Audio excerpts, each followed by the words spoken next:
Oh, yeah. Is it Saturday already? Have we made it through yet another week of Star Wars news? The first Star Wars movie in 6.5 years is finally here. The Mandalorian and Grogu movie. Tell me in the chat, have you seen it? And if you have, on a scale of 1 to 10, what did you think of the return to the big screen for the galaxy far, far away? I have seen this movie twice now. I mean, spoiler warning. I will try to not spoil the entire movie today, but it's probably going to happen. So if you have not seen the movie, be warned. Be warned. Give me your all that great stuff. We're going to talk about it. We'll break down the movie. We're going to rank all the Star Wars movies today and talk about how this movie is the highest rated audience score since the original trilogy. We also got an interview talking about the future of Star Wars content from Disney insiders and Disney executives. We'll talk about that as well. We got a lot to get into and not a lot of time. So without further ado, let's dive into all of it. What's up, everybody? How's everybody doing on this fine Saturday afternoon? I'm on cloud 9. No, what's higher than cloud? I'm on cloud 10 right now, as I've seen Star Wars on the big screen twice in the last 48 hours, or give or take, in the last 2 days. And I'm already planning on seeing it a third time because this movie is awesome. It's everything I hoped and dreamed. It exceeded all my expectations.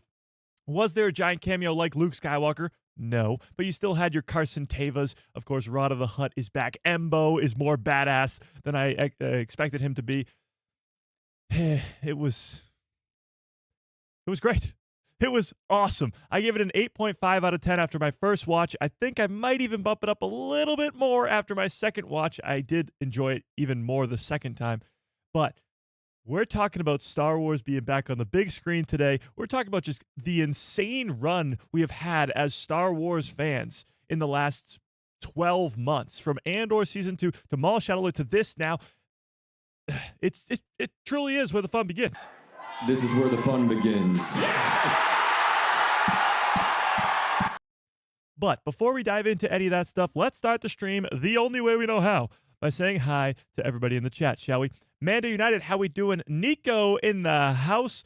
Lobo, how we doing? Aaron in the building. Ultimate Benson, what is up? Robert, how we doing? Steve in the building. That guy B, what is up? Nathan, how we doing? That Dave that loves Star Wars. Did I just say that? Steve, how we doing? Fearless in the house. Holly, shout out to Holly, how we doing? Riley Lawson in the building. Brandon Baker, what is up? Fearless, how we doing? A little busy today early, huh? A little busy today. Ellen Garza, how we doing? Darth Plagueis lives in the building. Sky is blue, what is up? All right, if I missed you, you know the deal. Just yell at me in the chat. Let's give everybody a nice... Jaden, what's up? Let's give everybody a nice little, Hello there. General Kenobi. So you know how we have all those buttons? All these, nice little one-liners. I got a bad feeling about this. So as I was watching The Mandalorian for the second time, I was sort of watching it going, what iconic lines will come of this movie? What iconic scenes will come of this movie? I'll get to that super chat in one sec. But as you're sitting there watching it, you're like, okay, these action sequences, they're going to go down as some of the best ever. Specifically, that dragon snake fight. It's like Luke versus the Rancor. Let me put it this way. It's like watching Obi-Wan versus Vader in A New Hope, and then watching Obi-Wan versus Anakin on Mustafar. Like, that is the upgrade here. So Luke versus the Rancor in Return of the Jedi versus Din Djarin versus the dragon snake. Like, that's the upgrade we're talking about here. It was awesome. That scene was great. The opening scene, of course, with the AT-AT walkers was fantastic. The end fight scene, Embo versus Din Djarin, is going to end up being one that's talked about forever. But big pipe, hey? Like, that, it gets me every time. The Anzellans are freaking hilarious. Rod of the Hutt stole the show. Now, a lot of my predictions were wrong, but kind of close. Din Djarin, will he die? Well, no, obviously he did not. But he was close. He was close. He was goddamn close. He was right there. He was right there. a lot of our predictions, of course, were incorrect. A lot of them correct. Carson Teva showing up, all that great stuff. Rada the Hutt, the biggest one I've been saying for months now, is that Rada will be a way bigger character than you can possibly imagine, and he's the main freaking guy. He's the whole plot of the movie, pretty much. It's like Grogu in Season 1. We didn't know about Grogu, but he ends up being one of the main characters of the entire series. And that's what Rada the Hutt was in this movie. He's barely in any of the trailers, but he's in a major portion of the movie. He's the main catalyst of the entire thing. So let me get to these super chats really quickly, because I appreciate them so much. Darth Plagueis with a very generous $5 holla says, absolutely loved The Mandalorian and Grogu. 9.5 out of 10. That's some pretty high praise. I don't understand all the hate. Honestly, guys, yeah, you have hate always. Every Star Wars project that will come out for the rest of eternity will have haters. And some of them may be absolutely valid. Maybe you don't like this movie. That's perfectly fine. But for the most part, where I look online, from YouTube comment sections to Instagram comment sections to even Twitter comment sections, which is saying something, it's not as much hate as something like Andor.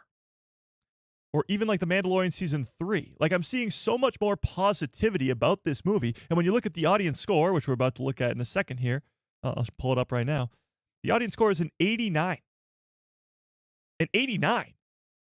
That's insane. And the cinema score was just an A-, which I don't know if you know how grades work, but it goes A+, A, and then A- is the third highest. So when you're talking about the audience score, audiences are loving this movie. Absolutely loving this movie, enjoying every second of it. Yeah, you have people who don't like it. Absolutely. With every Star Wars project, it's like anything. You have your preferences and what you do like and what you don't like. But for the most part, it's just been excitement. It's been people loving this movie, which is great. I'm not going to sit here and tell you this is the greatest thing since sliced bread, because it's not. It's not even close to my favorite Star Wars movie ever. It's not even in the same realm as Empire or Revenge of the Sith or Rogue One even. It's not in that same realm, but it is on the next tier down. We're going to rank all the Star Wars movies in a second here, but it is definitely a great Star Wars movie and a great chapter in the galaxy far, far away. And the audiences are saying the exact same thing. So, yes, there's a lot of hate online. You're always going to find hate online, specifically when it comes to Star Wars. But for the most part, as you can see right here, for at least almost 90% of the part, the audiences are really enjoying this movie. So, I mean, what more could you ask for? This 63 did concern me at first. I mean, critics are critics. And I mean, you look at some Star Wars scores, which we will look at in a second here, and how low the prequel trilogy was and all that. But this did scare me a little bit here when we got this score before the movie released. But when this one came out, I was like, all right, I'm not crazy. I might be a little crazy, but I'm not that crazy. I'm not that crazy. So most people, and I say most because not all, but most, are agreeing that this movie is fun. It's action-packed. It's a fun adventure. It's exactly what we expected from a Mandalorian and Grogu movie. That's what it is. I know it's being used as a bad thing. People saying that it feels like an extended version or an extended episode of The Mandalorian and Grogu. But what did you expect from a movie called The Mandalorian and Grogu? You expected more story without the two of them? Did you expect more story that was completely different from the stories they've already, been telling with these two characters? So I absolutely loved it. I gave it an 8.5 out of 10, and that might go up a little bit. I'm going to watch it a third time to sort of get my full ranking down, but initial thoughts were 8.5 out of 10. The action is incredible. The score, and I said this right before we watched the movie on the live stream on Thursday, was John Williams is the GOAT. There's no ifs, ands, or buts for me in my mind that John Williams is the GOAT. And it's not just Star Wars. Obviously, Star Wars is his thing. But it's not just Star Wars. It's Jaws. It's Jurassic Park. It's E.T. It's everything he does. Everything he touches turns to gold. John Williams is the GOAT. So for Ludwig Göransson to come in here and give us the score that he just gave us for this movie, it blew my socks off. It was weird. At the end of the movie, I looked down and my socks were on the floor. I don't know how it happened, but it blew my socks off. A lot of that sort of techno, I don't even know what you would call it. I'm going to go with techno. Stranger Things sounding, I guess, when they're on Shikari, and then it comes back again at the end of the movie when he's suiting up to go fight the Hutts at the very end. That is awesome.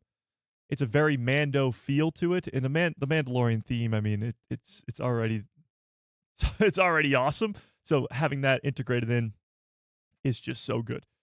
Hits it out of the park. So action was great, score was great, storytelling was fan-freaking-tastic. The focus on Grogu, the stuff with the old lizard dude, he wasn't a Bendu. He wasn't even a Force user at all, to our knowledge. But that stuff was great. Grogu on his own, further developing that character, making sure we know that he can exist as a character on his own, because Din Djarin won't always be around. That was pretty much the main theme of the movie. Din Djarin's eventually going to die, and Grogu's going to have to live on his own. And this showed us how he can do that. He hasn't spoken his words yet, or spoken his first words yet. But, absolutely. Yeah.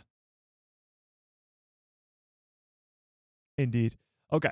So, having said that, I do want to rank all the Star Wars movies. We're going to do this in a second. As you can tell here, we got all 13 now, right? 3, 6, 9, 10, 11, 12, 13 Star Wars movies. We got all 13 Star Wars movies. We're going to rank them all in a second here. But the craziest news of all is that this 89% on audience score is the highest audience rating since the original trilogy. And if you don't believe me, I'll show you. Starting going back in time. Starting going back in time with The Rise of Skywalker, that has an 86%, which is honestly extremely high, with over 50,000 verified rankings and who knows whatever else. 86 is crazy high. With Solo, A Star Wars Story at a 63. Last Jedi, 41. Even Rogue One, which is my top 3 favorite Star Wars movie ever, is lower than The Mandalorian and Grogu at 87. Force Awakens, 84. Then we're in the Clone Wars movie, 41. Then we're in the prequel trilogy, 66. I mean, the memes just write themselves here, Jet. Order 66, Revenge of the Sith. Is this on purpose? Okay. Because Revenge of the Sith is the GOAT. Okay.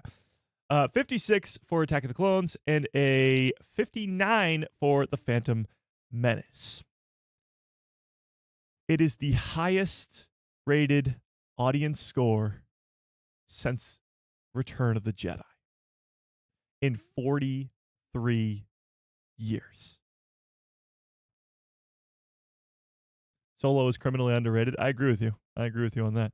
So, the box office is a big deal. It did make $33 million yesterday in its opening day, and I think 12 the day before. Somebody fact check me on that. Domestically. That's not worldwide. We don't have the worldwide numbers just yet. So it still is on track to make that 80 to 100 million domestically and up to sort of 160 to 180 million worldwide, which would be a great opening weekend for this movie, being that it's a spin-off movie of Star Wars, and it could go on to have a lot of legs with this being the catalyst. Fans are loving it. It almost has a 90% from audience score. So now, when people go, should I go see the new Mandalorian and Grogu movie? I wonder what reviews it got from the audiences, because nobody cares about what the critics say. What the audiences think, and they go, oh my God, it's almost a 90? I got to go see that movie. Hopefully this will, give it some legs and get it up to that billion. Billion. But only time will tell. We are still in the first 48 hours of this movie's release.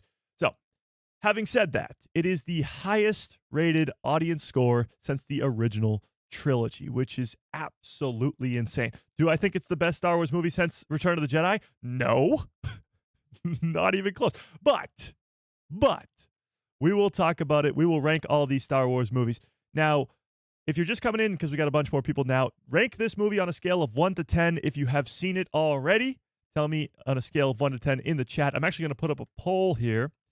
Let's do this, and let me get to this other super chat too. Nico with a very generous $5 haul says, thank you. Oh, it just disappeared. You're welcome. Wait, let me find it again. Nico says, thank you for being a positive force in the Star Wars community. My go-to place for Star Wars news. Well, Nico, I appreciate that. I actually think, and not to be like, don't watch me. I honestly think there's a lot of people specifically content creators that are very high on this movie, which is great news. Which is absolutely great news. When Star Wars succeeds, we all have a good time, you know? We just watched Maul Shadowlord and we all had a great time and everybody was hype about it and you could feel the buzz going in the Star Wars fandom and now it's continued into this movie. It's awesome. All right, but tell me on a scale of 1 to 10, where do you rank this movie? And let's put this up in a poll here. Let's put it up in the poll. If you have not smashed a freaking like in the stream, get on it. All right, let's do this. What did you think of The Mandalorian and Grogu? Did you love it? Did you like it? Were you like, meh, I mean, it's all right? Or did you hate it? Oh, there we go. Hate it. What do we think of The Mandalorian and Grogu movie? This is where the fun begins. Okay, let's check some scores in the chat here. 8 out of 10, 10 out of 10, 8 out of 10, 7.5, 10, 10, 10, 9.5, 9. So some pretty high scores. Some pretty high scores. I'm at an 8.5 right now. We'll see how that goes. But we're going to, yeah. The great news about it, too, was, well, we had the people who love Star Wars, or a bunch of the people who love Star Wars come up here. I have some screenshots, actually, some pictures. Let me pull these up. This was our crew going to the movie. We had almost 20 people, which is awesome. A whole crew of people who love Star Wars. You got to love that. Samantha, shout out to Samantha right there in the middle. But Ron, shout out to Ron and Holly specifically. I know Holly's in the chat today. Ron, we got the podcast on Wednesday nights, Star Wars Jedi Chat. But that's the crew right there. We had a bunch of lovely people who love Star Wars. We even, went out to dinner. We had some fun. We took some pictures. We had some fun. We took some pictures. We had some fun. And shout out to Holly for giving me this, actually. This is really, really cool. Check this thing out here, chat. So on one side, it's a coin. On one side, Commander coin? On one side, it's got the sort of rebellion symbol right there. Or, the Andor, And then here on this side, in Arabic, it says, I have friends everywhere. Pretty badass. Oh, and while we're showing things off, had to pick this popcorn bucket up. Did we get popcorn buckets? Oh, hang on. Did we get popcorn buckets, chat? Because I got this one.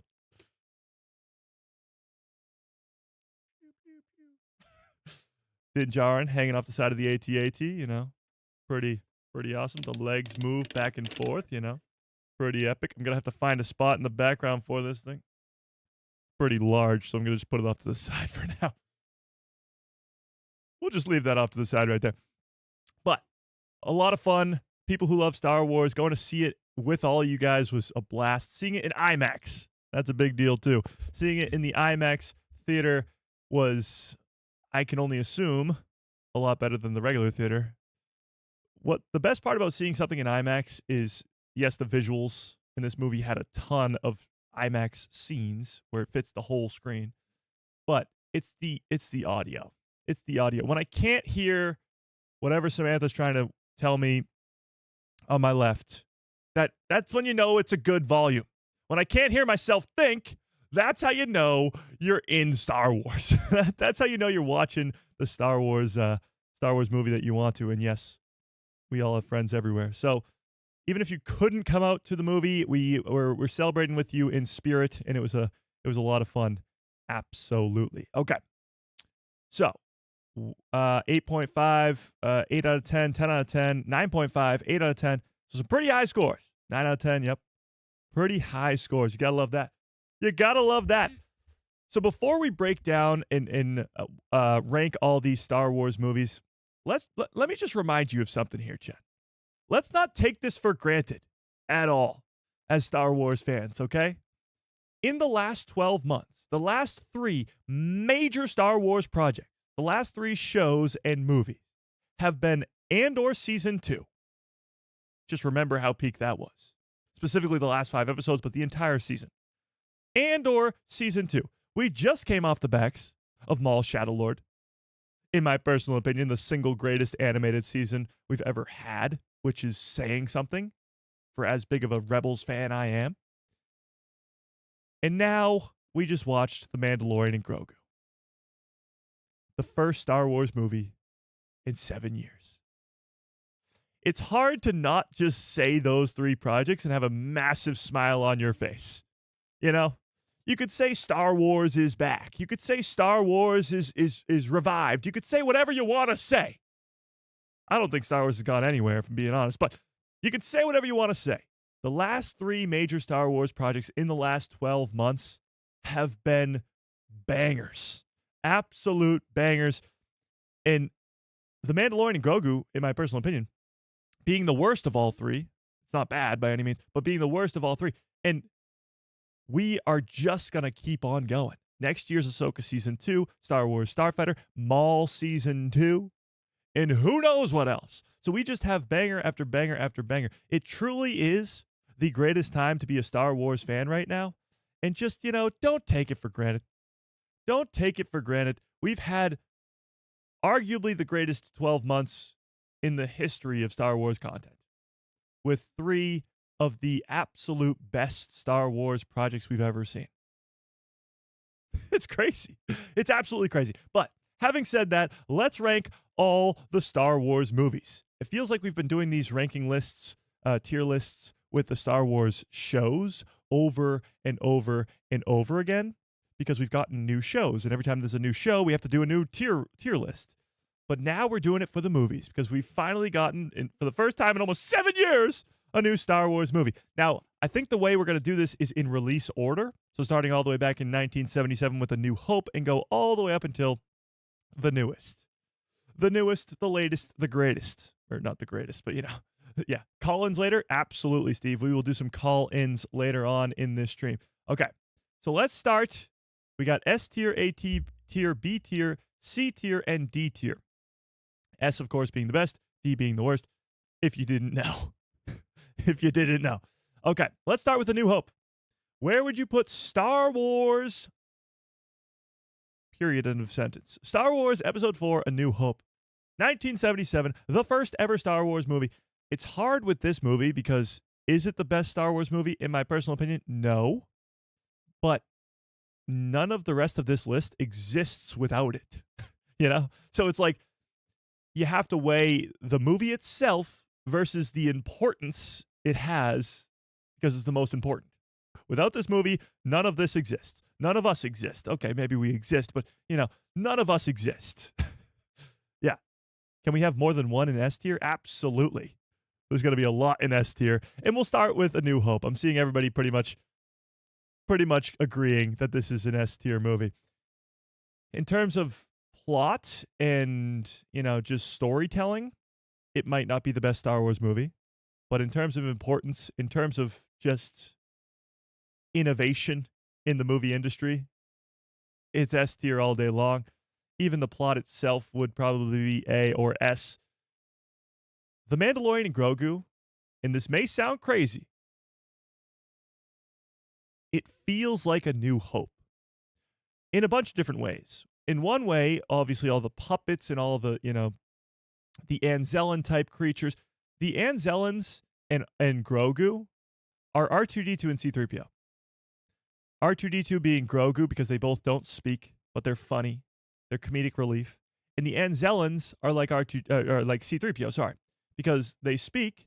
Everything they say is pretty funny. It's not really intended to be funny, but it's still funny nonetheless. And then you have your main epic heroes like Din Djarin, Luke Skywalker, Rod of the Hutt, your Han Solos. It's very much like A New Hope in the way that those characters are very similar. It's also like A New Hope because it's a beginning, middle, and end. A New Hope was supposed to be a standalone film at one point. That's why there's a medal ceremony at the end. That's why the good guys win and there's this huge celebration, because it's an open to a close. This movie could stand alone on its own and be a movie that would be perfectly fine without a sequel. Now, there is a bunch of sequels to it, but it works. Same with The Mandalorian. The Mandalorian and Grogu movie has an ending. It has a happy ending, but it has an ending nonetheless, just like A New Hope. And just like The Phantom Menace, but we'll get to that. So, A New Hope, S tier. No really if, ands, or buts about that one. Now let's talk about The Empire Strikes Back. Where would you rank The Empire Strikes Back, chat. This is where the fun begins. Oh, sorry. That's just me. Empire Strikes Back. Where would you put this movie? Now, for a lot of people I know, The Empire Strikes Back is their favorite Star Wars movie. And honestly, not a bad argument to have. Not a bad movie to have as your favorite. There's no argument from me there. I'm not an Empire hater. It is better than A New Hope, and it is the S tier. So it's going right there. It is my number 2, though. Not my number 1, but my number 2. It is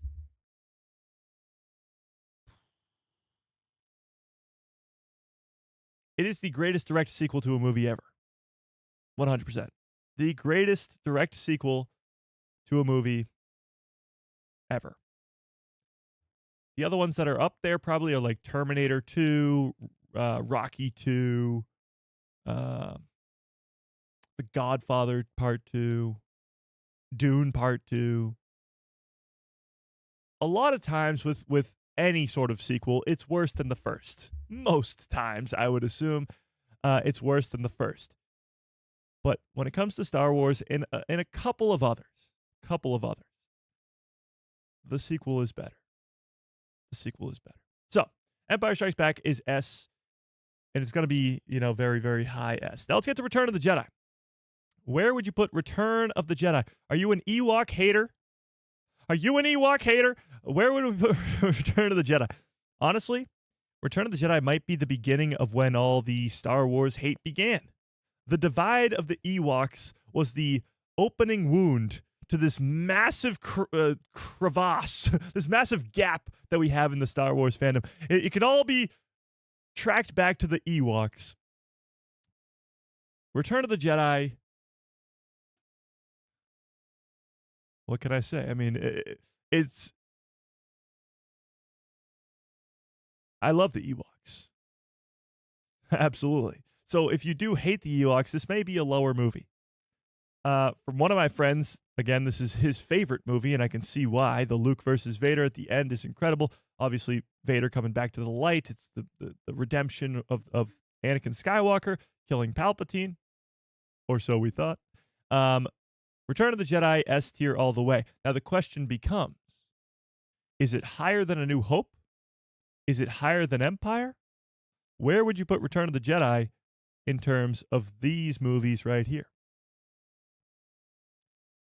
Is it higher than A New Hope? Because for me, it's not higher than The Empire Strikes Back. It's just not.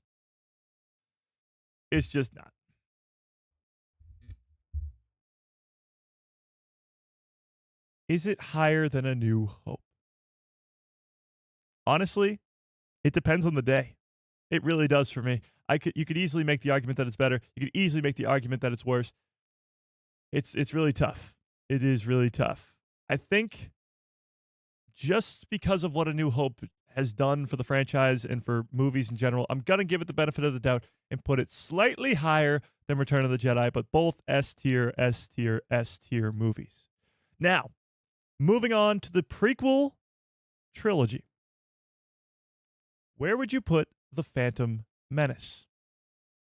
Episode 1, The Phantom Menace. Where would you put this movie on this list? Pod Race, Young Annie, The Duel of the Fates, the introduction to Darth Maul, the first movie in the prequel trilogy. Now, this is, again, I talked about the Ewoks starting the gap in the Star Wars fandom.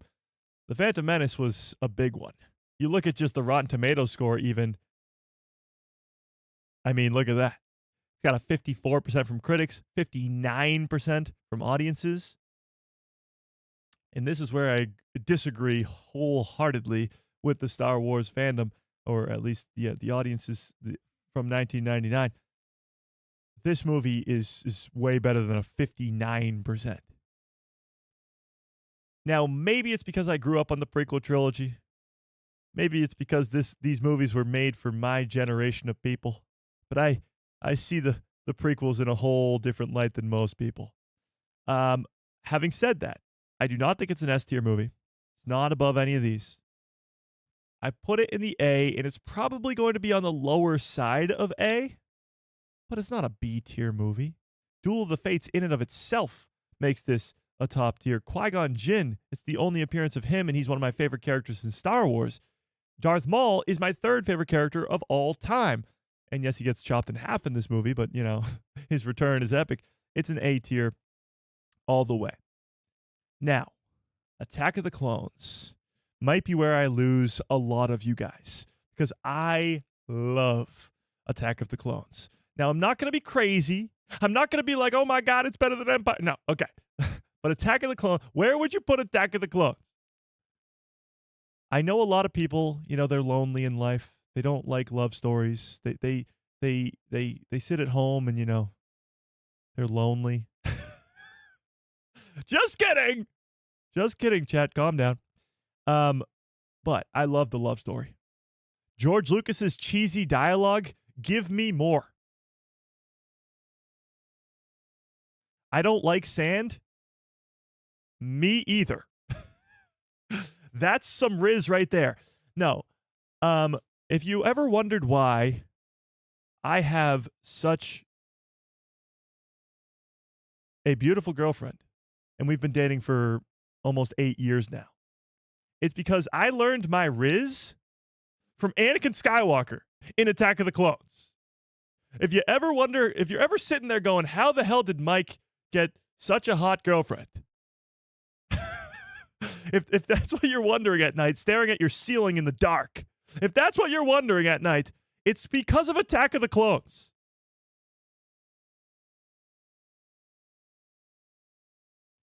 And I think the most underrated lightsaber duel in Star Wars is Yoda versus Dooku. And not just Yoda versus Dooku, it's Anakin and Obi-Wan before that versus Dooku. When Anakin gets his arm chopped off by Dooku, like, that fight is so insanely underrated. Yoda coming out after being the old man who can barely even do anything in the original trilogy, coming out, using the Force to grab the lightsaber off his hip, igniting that lightsaber, and jumping around like a madman. So underrated. So underrated. Now, again, I told you, I'm not crazy. I'm not crazy. So it's not going to be an S tier, but I'm going to put it right below the Phantom Menace. Right below. On any given day, I might put this above the Phantom Menace, depending on how I'm feeling. But for now, we're going below. The Duel of the Fates is better than the fight at the end, but, you know, the Battle of Geonosis is extremely underrated. Some of those scenes where the Clone Wars has just begun, outside of the Gladiator sort of stuff, is awesome. Of course, all the stuff with Anakin and his mom dying is brutal, and all the stuff on Naboo is great. And while all that's happening, you got the Tatooine stuff with Kenobi. It's awesome. A tier all the way. All right, now Revenge of the Sith. I'm going to save you some time on Revenge of the Sith, but tell me in the chat, where would you put this movie? Revenge of the Sith. What do we think? Oh, and Attack of the Clones has the opening chase scene with the shapeshifter. Zam Wessel? Oh, maybe I should put it above the Phantom Menace. Interesting. Any given day, these two could be switched. You know what? I'm switching them. Forgot about forgot about Zam Wessel. Oh, never mind. It doesn't want me to switch them. Never mind. They're staying the same, I guess. They're staying the same. Okay, I'm going to save some time on Revenge of the Sith. It's my number one. From start to finish, this movie is a masterpiece. Opening scene over Coruscant, saving Palpatine from Dooku, chopping Dooku's head off.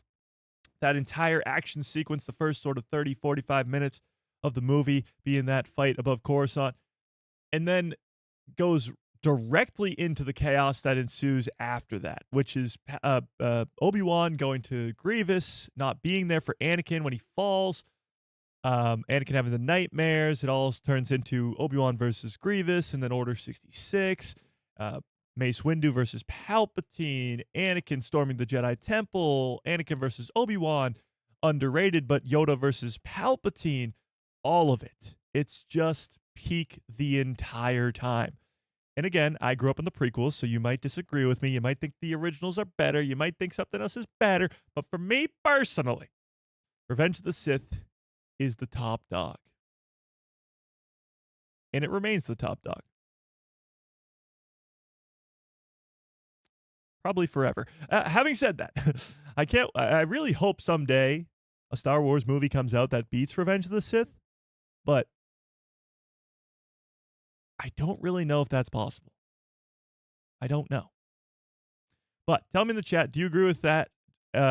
Is Revenge of the Sith your favorite Star Wars movie? And if not, well, what is it? What is it? Okay, now the Clone Wars movie. This one will be interesting. Where would you rank the Clone Wars movie on this tier list? This is Stinky the Hutt, his first introduction, who returns in The Mandalorian and Grogu. He is captured.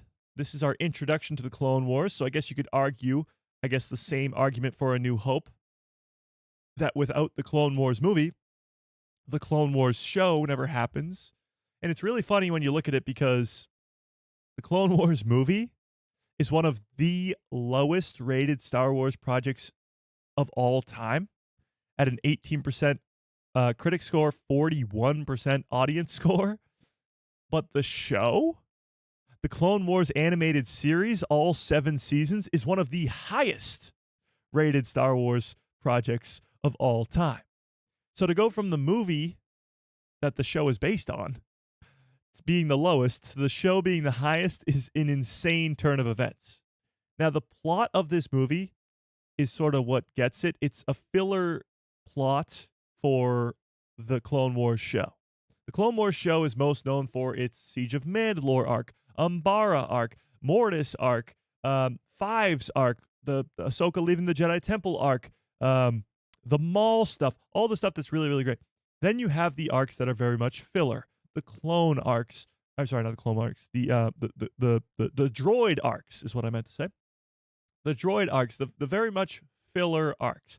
And this movie, it wasn't really filler per se, but it was the first outing in this animation style, or in any Star Wars animation, I suppose, that was canon, because the 2D animated Clone Wars series was not canon.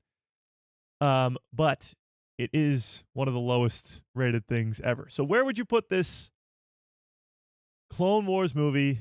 F, C, low C, high B? Yeah, it's going to be our first C of the day. I can sit down and watch this movie and enjoy it. Like, I'm not going to sit there and be like, ugh, I hate it. And that's why it's not a D for me. A D would be like, I can't even put my eyes on this. I can sit there and watch this and enjoy my time watching it, but it is nowhere close to the 6 movies we've already ranked here up above. So for those reasons, it's going to be C, and probably like C minus, maybe C. It's not the best. It's not the best. It still is our first introduction to Ahsoka. Still is our first introduction to Rada and Rex. But yeah, it's got some quotable lines. But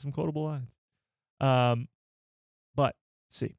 All right, now we get into the sequel trilogy, starting with The Force Awakens. Where would you put The Force Awakens on this list? What do we think? The Force Awakens, personally, is my favorite sequel movie. I think the setup was so good for so many characters.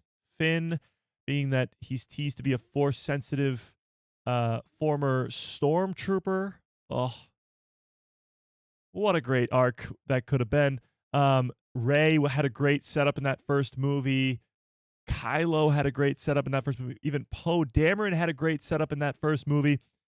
Han and Leia, you're like, why are they separated? What happened with their son? Luke Skywalker is vanished, and you're like, that's really cool. Snoke? Oh my God. The Force Awakens, yes, it is very much a similar plot to A New Hope, with a Death Star type thing, a main character from a desert planet. It does have very different arcs as well, with the Finn character, Stormtrooper, all that great stuff. However, it's such a great setup. If you take it away from the next 2 movies, if you take it as its own film and not think about The Last Jedi and The Rise of Skywalker and what happens to a lot of those characters, this is a great Star Wars movie. For me personally, I could honestly make the argument that it's an S tier movie. I'm going to put it in high A instead.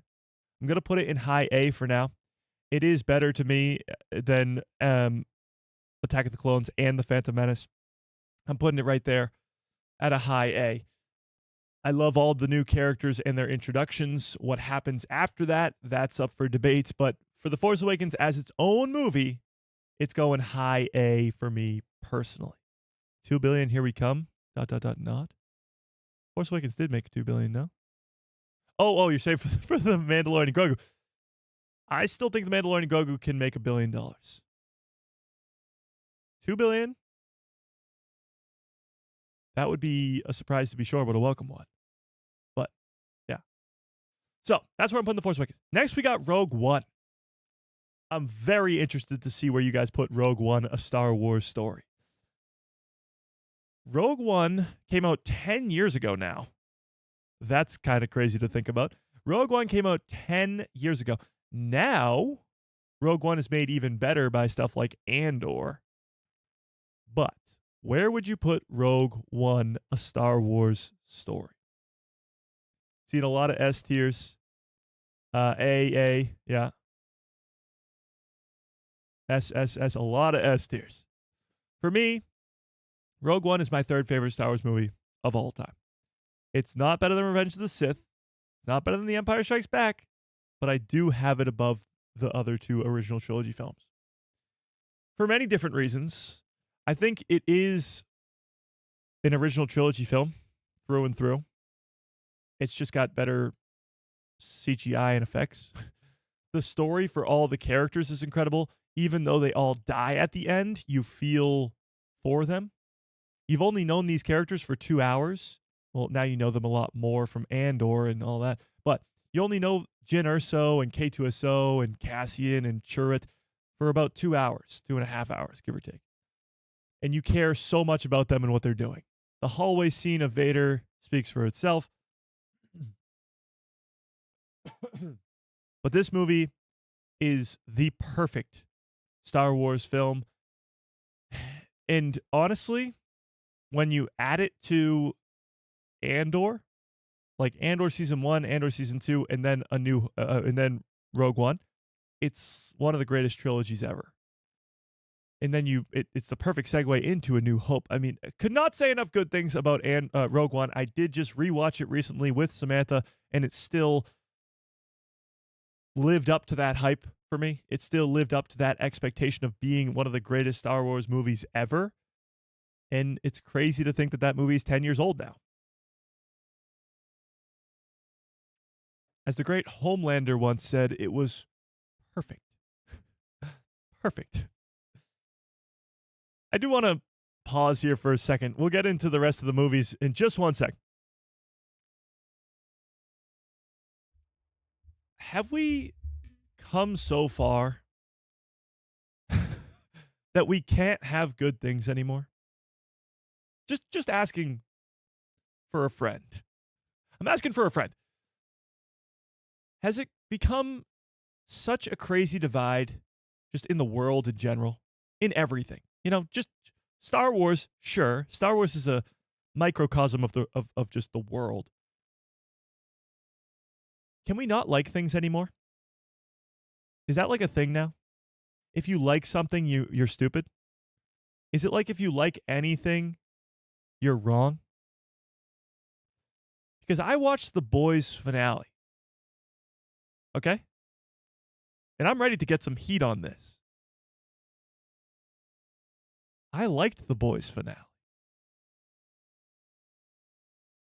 I've been seeing this finale for The Boys get shit on for days now.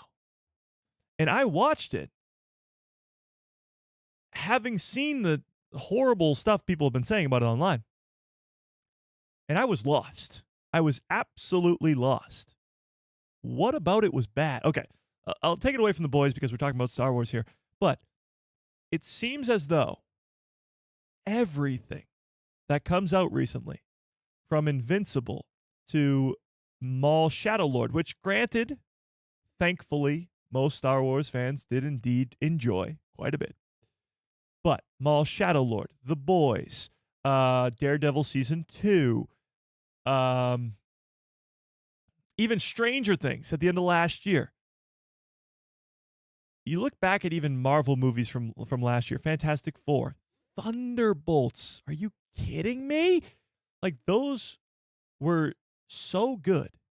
But for some reason, if you say that those things were good, you will get absolutely eviscerated on the interwebs. I don't know when this happened. I don't know when the switch flipped. But for some reason, it's not cool to like things anymore. And I never claimed to be cool, and I don't really intend on ever being cool, because I like things for some reason.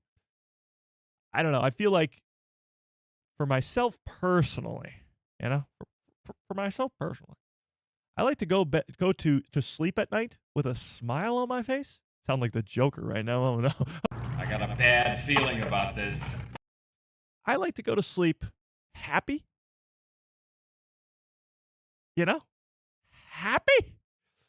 But for some reason, and it's Star Wars, of course, we know that, but it's now everything. You just look online, and thankfully we again, as I mentioned earlier, are coming off the backs of Andor Season 2, Maul Shadow Lord, The Mandalorian, and Grogu, where most people, I say most, I did not say all, I said most people really enjoyed these projects, really liked these projects. And as a Star Wars fan, I feel like we're in a really great spot, but it just seems like we can't like things anymore. Anything that comes out, and it's not just Star Wars anymore, but anything that comes out gets absolutely eviscerated online, and I don't know why. Does anybody know? I'm looking for answers here, Jet. I'm looking for answers. Can we just delete Twitter as a platform? Well, it's not just on Twitter either. It's YouTube, it's Instagram, it's everywhere. Because maybe there is an answer, and I just don't know what it is. Is it just like hating is the new it thing, and I'm just not hip? Is that what it is? Is hating like cool now? Is that what it is? Negativity gets clicks? True. I think the answer lies solely with Hollywood, Mike. There's your answer. Well, what did Hollywood do?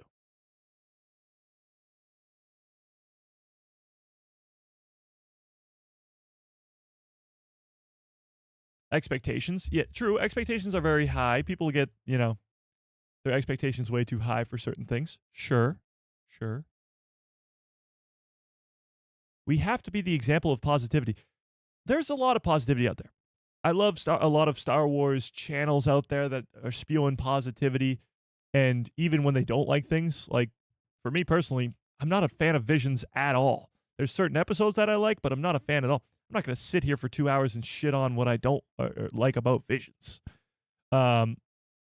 Or Resistance. Star Wars Resistance, I'm not a big fan of either. Or, for example, Clone Wars movie, I'm not a big fan of either. But I'm not going to sit here and dedicate the whole stream to shitting on the Clone Wars movie. So you can have, of course, hatred, or not hate is a very strong word. You can have dislike towards certain projects. Absolutely. But my thing is, when you go into like watching something, do you go in with an open mind? Do you go in with already hating the project? Do you like is it the cool hip thing to hate things now? Because we can start hating. You know what? No. Changing the live stream. D tier. I hate Star Wars. Is it working? I hate it. Wait a second, chat. Okay. Wait. Let me. Boom. Are we good now?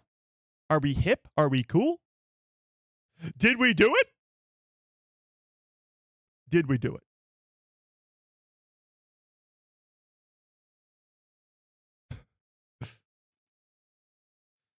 I just don't understand. I really don't get it.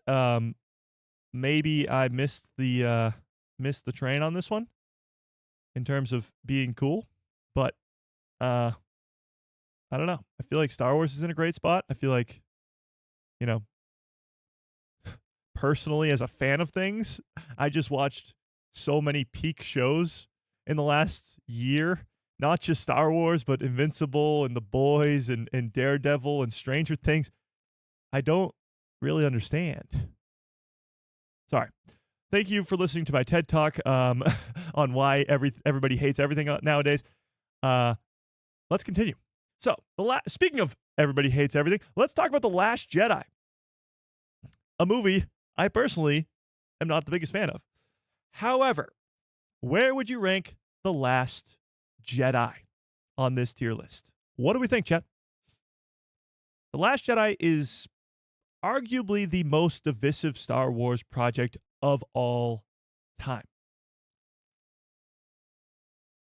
Maybe the only thing that comes close is The Acolyte. It's gotten to the point where The Last Jedi is either like your favorite Star Wars movie ever, because I know a lot of you guys, not a lot of you guys, but some of you guys have told me before that The Last Jedi is your favorite Star Wars movie of all time, which is awesome. To me, it's not. However, I still think, being the optimistic man I am, that The Last Jedi can be quote unquote fixed. And I say that on quotations because, you know, for some people, they don't think it needs to be fixed. For some people, they think it's unfixable, whatever. The Last Jedi, my biggest issue is the Luke Skywalker of it all. I can see how he would end up there, but I have not gotten that explained yet or explored yet. Luke Skywalker is the most optimistic guy in the world, seeing light in the darkest being in the galaxy with Darth Vader in the original trilogy. I can understand how a character can go from that, very young and naive and optimistic, to a old hermit who has abandoned the rest of the galaxy and cut himself off in the Force. I can see how it gets there over the course of 30 years. I can understand that. However, we have not received that story yet. And I can't wait to receive that story. I hope we get an animated series of a Luke Skywalker Jedi Temple that explains all of it in excruciating detail. Just like the Clone Wars shows Anakin Skywalker's fall to the dark side, adding the great concept of Ahsoka Tano, having an apprentice who leaves the Jedi Order, all that great stuff. I really, really hope we get that for Luke Skywalker. But as of right now, we don't have that. Yes, Yoda becomes an old hermit on Dagobah. Yes, Obi-Wan Kenobi becomes an old hermit on Tatooine. But at least Obi-Wan Kenobi had a purpose. With Luke, I need more. I need more. There's a lot of things in The Last Jedi that I do particularly like. The throne room scene is awesome. Don't really care. I love it. The Battle of Crate is really cool too. Not the biggest fan of the Canto Bight stuff. Just not a big fan at all. But for those reasons, I'm putting this at a B tier. I think this movie, for me particularly, could eventually become an A tier movie. I don't know if it will ever reach the S tier for me, but it could become an A tier movie if and when we get a Luke Skywalker Jedi Temple that elevates it. Just like Rogue One elevates the original trilogy, just like the Clone Wars elevates the prequels, I think an animated series could help elevate this movie in particular and a movie that's coming up in a minute here. Now let's talk about Solo, a Star Wars story. Solo, a Star Wars story. Where would you put this movie? Now, we're talking about a movie that lost money in the box office. Arguably, the movie, and granted, you can't really put all the blame on Solo. The Last Jedi and The Rise of Skywalker had this crazy divide in the Star Wars fandom too. But arguably a movie that took Star Wars out of the movie theaters for 6.5 years. Solo, a Star Wars story. I think this is arguably the most underrated Star Wars movie, underappreciated Star Wars movie ever. There was a ton of behind-the-scenes issues with this film. Lord and Miller dropping off, bringing in Ron Howard to come fix the movie sort of in the last minutes, all that great stuff. But Solo, if you just watch Solo, the train heist stuff, all the twists and turns with Dryden Voss and Kira, having Maul at the end is great, of course, but all the stuff with Han and Chewie and how they meet, I know everybody craps on it all the time, but him getting his surname of Solo and all that great stuff. It is such a fun movie. For me, if I'm going to sit down and watch a Star Wars movie and I only have time to watch one, Solo is 100% on that list of movies I can turn on and have a blast watching. The Kessel Run does not disappoint. Alden, although he's no Harrison Ford, he does a great job as Han Solo. He is the only, along with Childish Gambino or Donald Glover as Lando Calrissian, the two of them give me hope for a possible recast of the original trilogy characters. Although I am still Team Deepfake. They are the two that give me hope for a recast. Having said that, I think Solo is criminally underrated. The fact that it bombed so badly in the box office, of course, had to do with The Last Jedi, and the fact that Avengers Infinity War came out in the same couple weeks. A lot went against it, but Solo is so underrated. I'm putting it in the A tier. You could argue that it's higher than some of these prequel movies, but for now, I'm going to just put it down here, depending on the day, I guess. And Woody Harrelson actually is the unsung hero of that entire movie. But A tier, absolutely, right there. Solo, a Star Wars story. Now, The Rise of Skywalker. Where would you put The Rise of Skywalker? Let's hear it, chat. Give it your best. Let's hear it. Where would you put The Rise of Skywalker? And while you do so, let me get to the super chat. Cooper Franklin with a very generous $5 haul says, I think Solo is the best Star Wars movie to compare Mando to. Okay. Because, hang on. It just disappeared. Wait a second, Cooper. Because both are sort of side quest stories. Both are very fun and enjoyable, and both have similar plots, too. Yeah, I think Solo and The Mandalorian and Grogu are very comparable in a lot of ways. They're both spin-off movies. They're both not part of the Skywalker saga. They're both, there's a lot of similarities. But we'll get to The Mandalorian in a second. Holy crap. Look at this. So we got a lot of D tiers. I'm seeing a lot of D tiers. C tiers, A tier, some B tiers. So we're all over the map here. We are all over the map. Yeah. Are you ready for something crazy, chat? The Rise of Skywalker is my favorite. No, okay. Wait. Okay. Rise of Skywalker. What can I say?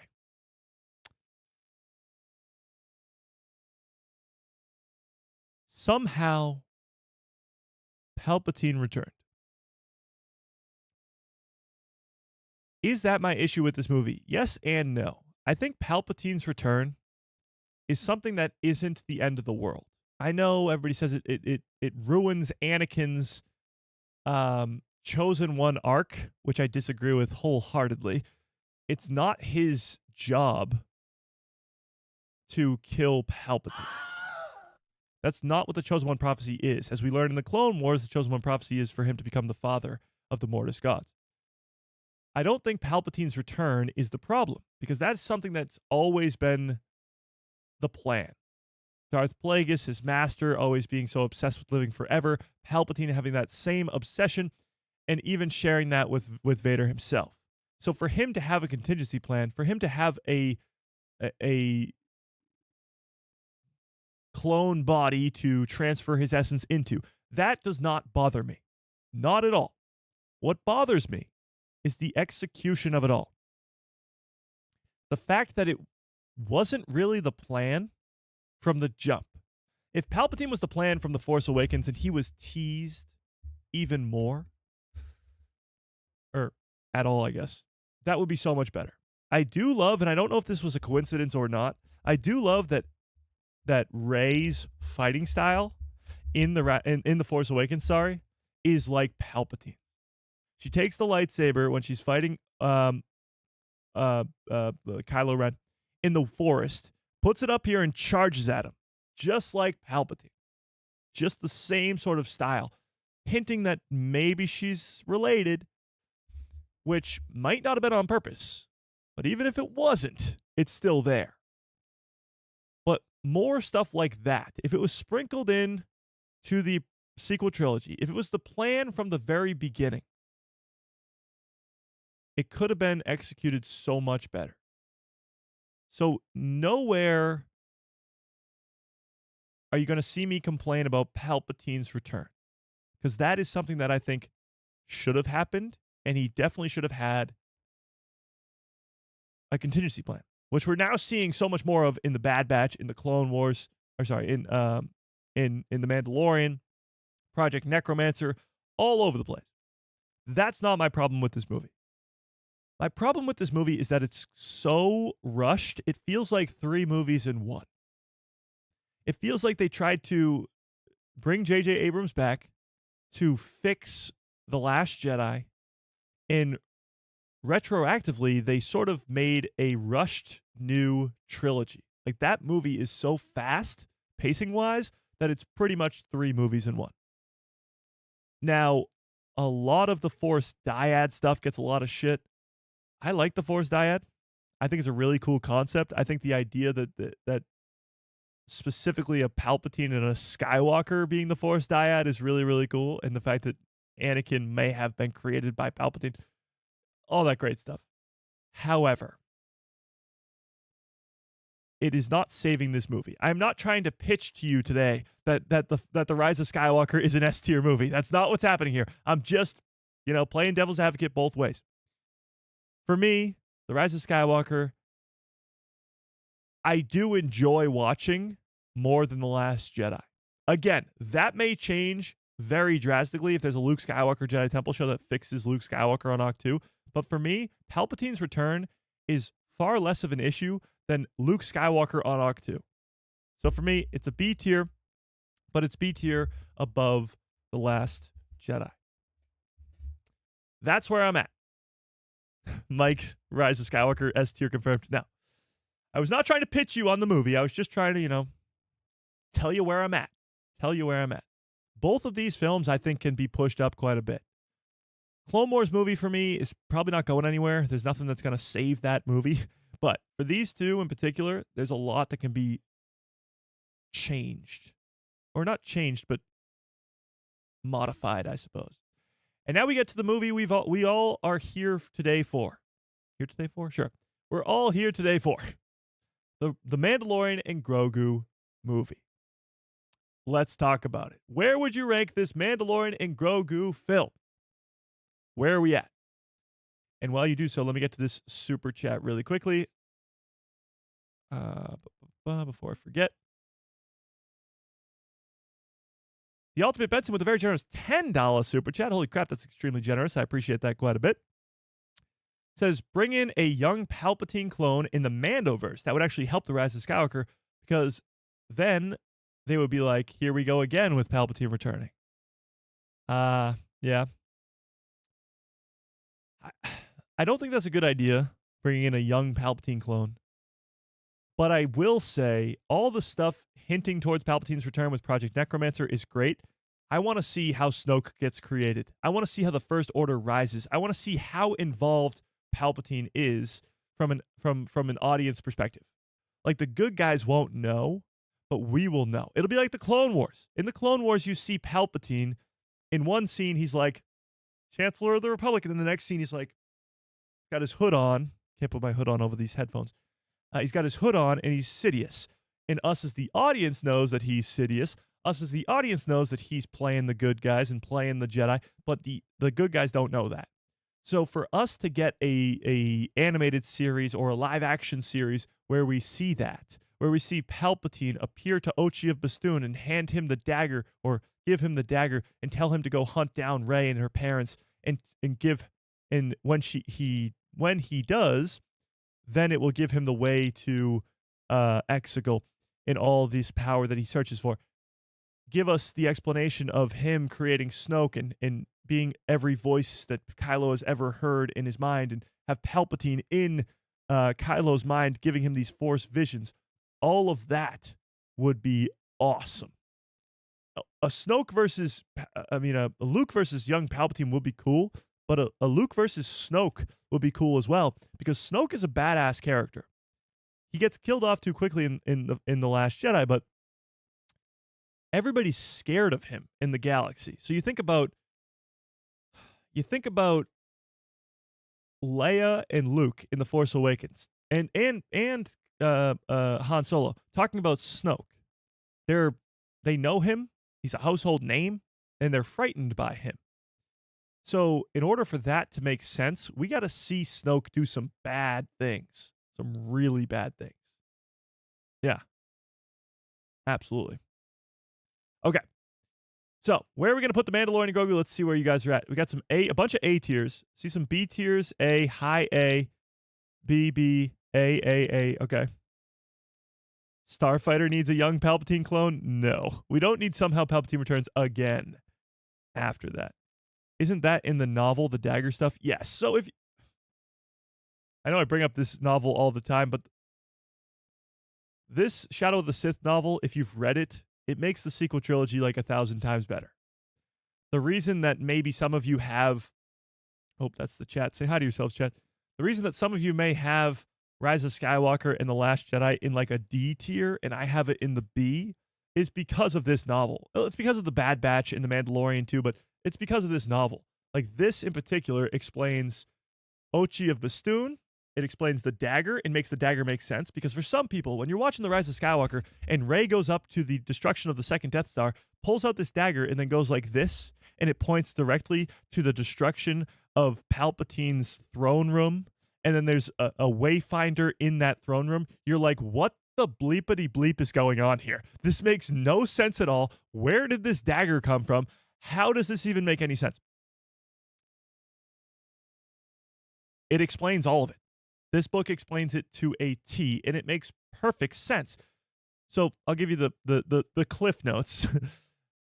Ochi of Bastoon is extremely damaged, as you can tell by his face in the movie and here, is extremely damaged, and he wants the ability to heal himself, pretty much.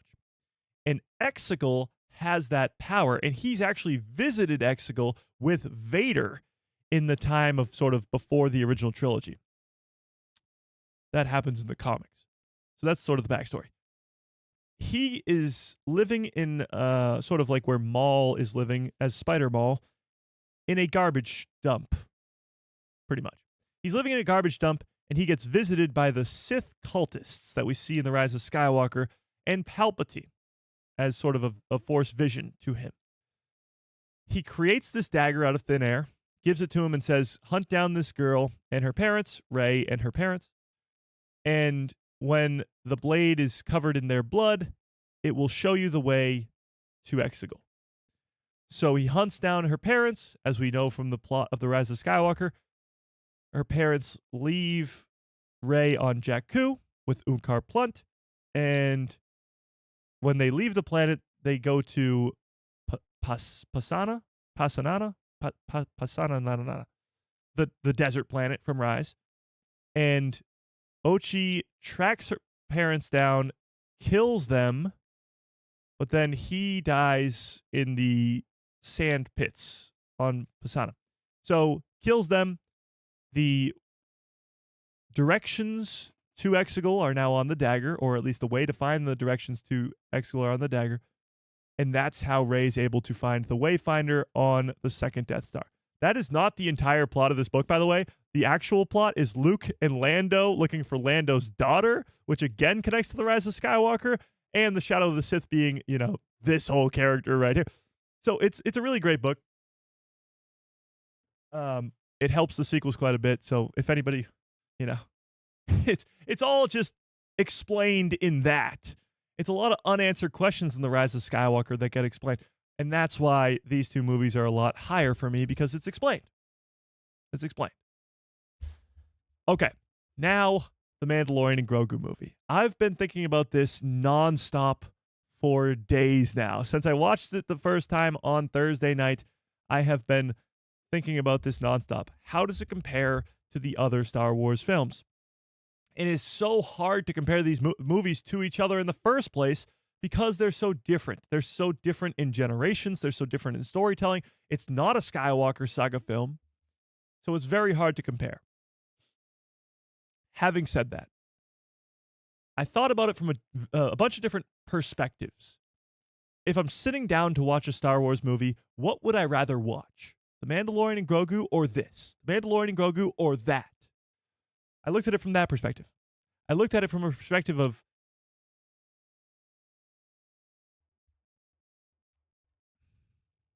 a lot of different things.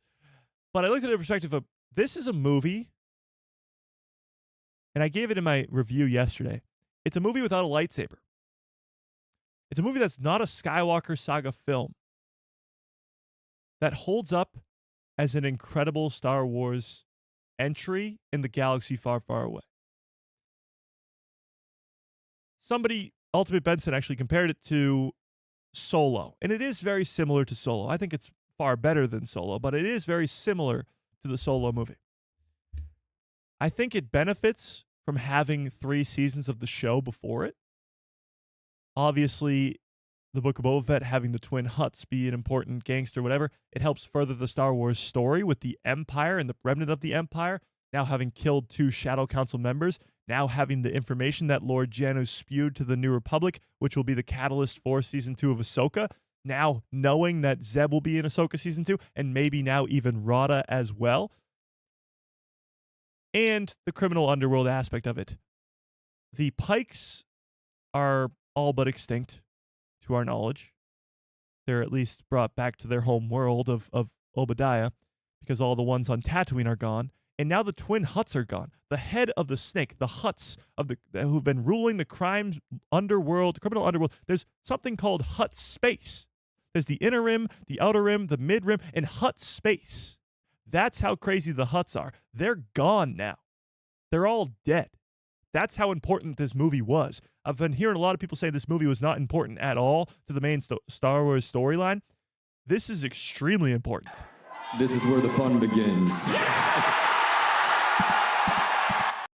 Not just important to Mando and Grogu's characters specifically, but to the greater underworld of the galaxy, to the greater story of the Star Wars galaxy, and the Imperial Remnant, and Thrawn coming in as the heir to the Empire. And, as I mentioned earlier, this movie is very comparable to A New Hope. There's a beginning, a middle, an end, and a happy ending with an actual end. There's no medal ceremony like there is in A New Hope. There's no giant celebration like at the end of The Phantom Menace on Naboo, but there is an ending. So it still could technically be the beginning of a new trilogy, but it does have an actual end. The twin Hutts die. The good guys win.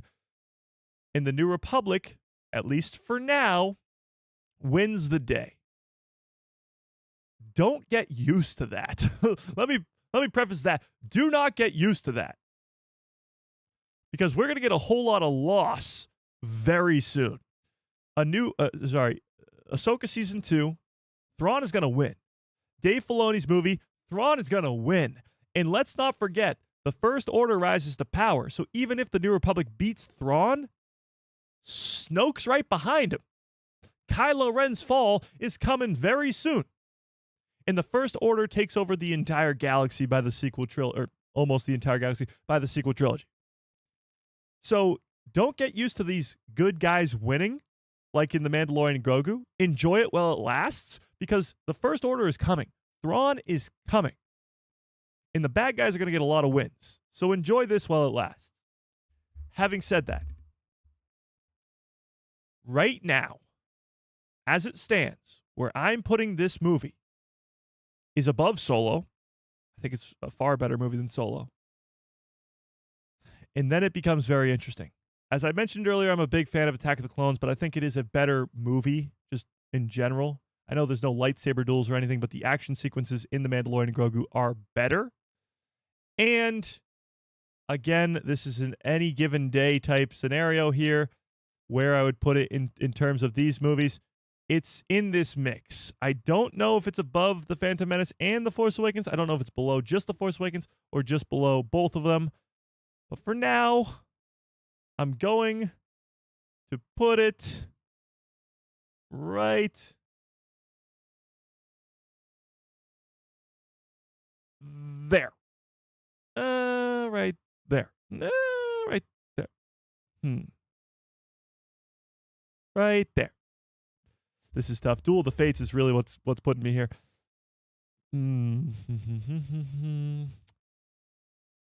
Right there.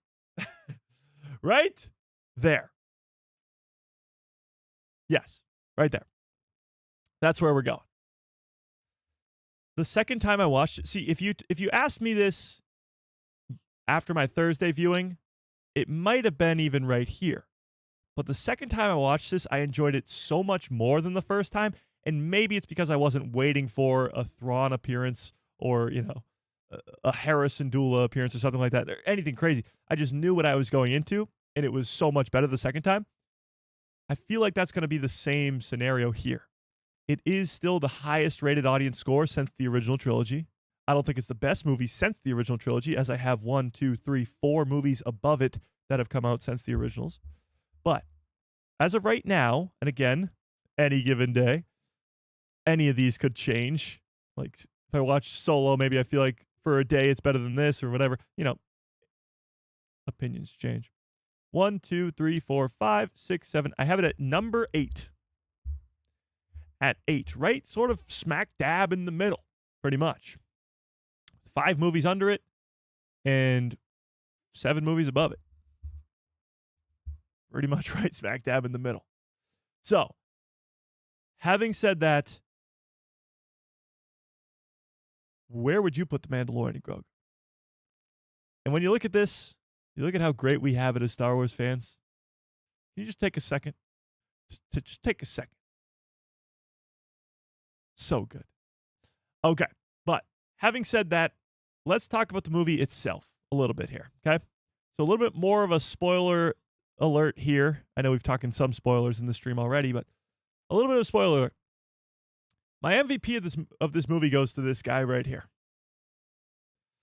And I know we called this, the people who love Star Wars were saying that, yes, Rada's going to have a way bigger role in this movie. Can I get some good cups full of orders in the chat, please? Ahsoka Season 2 is going to flop so hard. Oh, Rick. I'm so sorry for you. This was sort of the greatest part about this movie was it was Mando Season 1. Did I get a new cup? No, I actually didn't. I'm going to have to go back and watch this movie again just for more merch. Just for more merch. I didn't get a cup. I only got the A.T. Walker. Okay, having said that, this was very much like the first 2 seasons of The Mandalorian. It was like Season 2, but Season 2 had all the cameos of Boba Fett and Ahsoka and Luke. It was very much like Season 1 of The Mandalorian. And in Season 1, you get Grogu. And Grogu was not expected to be a character in the show at all. He was not expected to be a main character in the show at all. And yet he was. And that's exactly who Rada the Hutt is in this movie. And he is awesome. He is the best. Jeremy Allen White, it honestly doesn't even sound like him. Like it does, but it doesn't. They change his voice. They make it sound like a Hutt. But to have Jabba's son, it's very much a prince who has a claim to the throne, and his aunt and uncle want to kill him so that he doesn't have a claim to the throne. He just replaced that sort of the movie motif, that usual prince versus his siblings or versus his aunt and uncle for the throne. You replace that with slugs. You replace that with Hutts, and that's what this Mandalorian and Grogu movie is. And you add the spaghetti western stuff with Din Djarin. It's very much the Seventh Samurai with all that type of storytelling, but you add the Star Wars blanket onto it with Hutts and Grogu and Mandalorians and Zellans and aliens everywhere. And that's what this movie is. So it's very much that stereotypical prince who doesn't want the throne but has a claim to the throne, but you replace it with a Hutt. George would love this movie. Oh, George. Yeah. This is a George Lucas movie. No ifs, ands, or buts about it. Absolutely, George Lucas would love this movie. Having said that, he stole the movie for me. He was absolutely the MVP. His relationship with Grogu was awesome. One of my favorite scenes, a little very small scene, but it's him and Grogu playing in the water on the Adelphi base. It's hilarious. I love how they gave him the movement, him being able to sort of barrel roll and all that, giving him the Razor Crest so that he could fit on board. All that stuff was great. When him and Grogu are sleeping, when they're getting Lord Janu and they wake up and he goes, I'm awake. And they're like, we need you to get ready for us to escape or whatever. And he goes, heard. Reminded me of Jeremy Allen White on The Bear. Yes, chef. And he goes, I don't know how to fly this thing. Do you know how to fly this thing? And Grogu shakes his. The movie was full of fun laughs. Obviously, the action scene was great. The emotional aspect of it with Din and Grogu was fantastic, but there was a ton of fun laughs. Very much a Star Wars movie with all that, with like a C-3PO or a Jar Jar Binks or an Ewok. Absolutely. But having said that, he stole the show for me. The other characters that stole the show were the Anzellans. My prediction was one of them would die. That did not happen. However, one was almost eaten by Marok, by Embo's little, dog. He was not eaten, but he was captured. The Anzellans stole it. The Big Pipe, is probably my favorite line from the movie, and maybe one of my favorite lines from Star Wars. They were the speaking role for Grogu, which was great. And to top it all off was Embo. I was not the biggest fan of Embo from the Clone Wars. He wasn't my favorite bounty hunter. Probably not even in my top 5. He is so good in this movie. When he comes to Navarro and captures Din, it's great. He uses the helmet to block the blasters, which is awesome. But him versus Din at the end is the best. It is so good. The choreography is great. A shout out to Brandon Wayne and Lateef Crowder for all the stunt work underneath the mask. It was awesome that they were credited at the beginning of the movie. But Embo was so much better than I way exceeded my expectations in this movie in terms of just his character specifically. I did like the Hutt battle, Hutts versus Hutts at the end, and them being eaten by the dragon snake was awesome. The dragon snake was not at all what I thought it was going to be in terms of at least how epic that fight was. Pedro Pascal, of course, with the mask off for that one sequence. And the Amani? Is it Amani? Those creatures from Jabba's palace in episode 6 being such a big role. Did not expect that at all. And the old dude. The old lizard dude, whose name is Gatory or something. That just came out today. The old lizard dude in the rocking chair.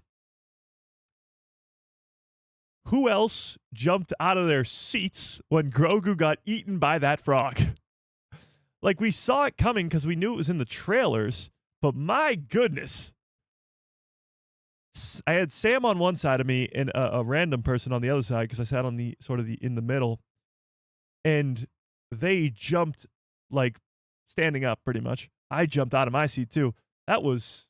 Did not see that coming at all. But the old lizard guy, let's get back to this. The old lizard guy, not a Force user at all, but still very important to Grogu in Grogu's development. Teasing, of course, towards the fact that Din's not going to live forever. Din Djarin almost dying to the poison of the dragon snake and the bite of the dragon snake. Really great little twist, because if Grogu comes in and just force heals him, it's, whatever. But the fact that he was poisoned, Grogu has to build a hut. Did anybody else get the feeling that hut looked exactly like Yoda's hut on Dagobah? The one he made out of mud, that was great too. Even, again, the funny aspect to it as well. So good. And underrated MVP, second place MVP to Rod of the Hutt in this film is Ludwig Göransson. It's Ludwig Göransson. that score, I'm going to listen to it when I fall asleep. Like, that's how good this thing is. This is the best. It's so good. And to compete with John Williams is an impossible task, and he did it. It's not better than John Williams, but, it's good enough. It's good enough. Yeah. It's an homage to Yoda. Yeah, so the lizard dude was an homage to Yoda, while also having the hut be very similar to Yoda's hut on Dagobah as well. Yeah.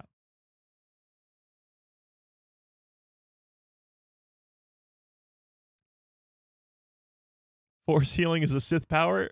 Grogu's evil. Kill it. Oh, definitely don't kill Grogu. But Grogu does have some dark side tendencies, The Force choking, he's not... A lot of darkness inside of him, according to Ahsoka. So definitely got some dark side tendencies there. Absolutely. All right. Now let's talk about the future of Star Wars, shall we? Because we got this crazy interview from The Hollywood Reporter talking about the Mandalorian and Grogu movie, talking about all this other stuff, but they talk about the future of Star Wars content. And this is where things get really, really... Oh, wait, before we get to this. Sorry to tease you guys like that. Before we get to that, we got to talk about this. This is the StarWars.com Mandalorian and Grogu behind the scenes facts and trivia. So let's watch this one more time. Or let's read this before we get to that. Before we get to the future of Star Wars content, let's read this. So trivia and fun facts. This is like the same thing that that Maul Shadowlord had after every episode. Rod of the Hutt wasn't always a muscular fighter. All right. So, number one, Rod of the Hutt's first appearance was in the Clone Wars animated series directed by Dave Filoni in 2008. The 2008 feature launched the series by the same name that introduced Jabba's son, nicknamed Stinky, as well as Anakin Skywalker's Padawan, Ahsoka Tano. We knew that. David Acord originally voiced Baby Rada in animation. For the film, the older Rada is performed by Jeremy Allen White, right there. And Acord served as sound designer. Interesting, I did not know that. But Jeremy Allen White steals the show. He is, if you've seen The Bear, give me a 1 into the chat if you've seen The Bear. Bear's a great show. But he's most known probably for The Bear. He just played Bruce Springsteen in the Springsteen movie. The Twin Hutts first appeared in the Book of Boba Fett. This movie, yes, it will affect Ahsoka Season 2. It will affect the Heir to the Empire stuff with Grand Admiral Thrawn, but it might also affect Boba Fett, because Boba is in charge of Tatooine now, and he's a part of the criminal underworld.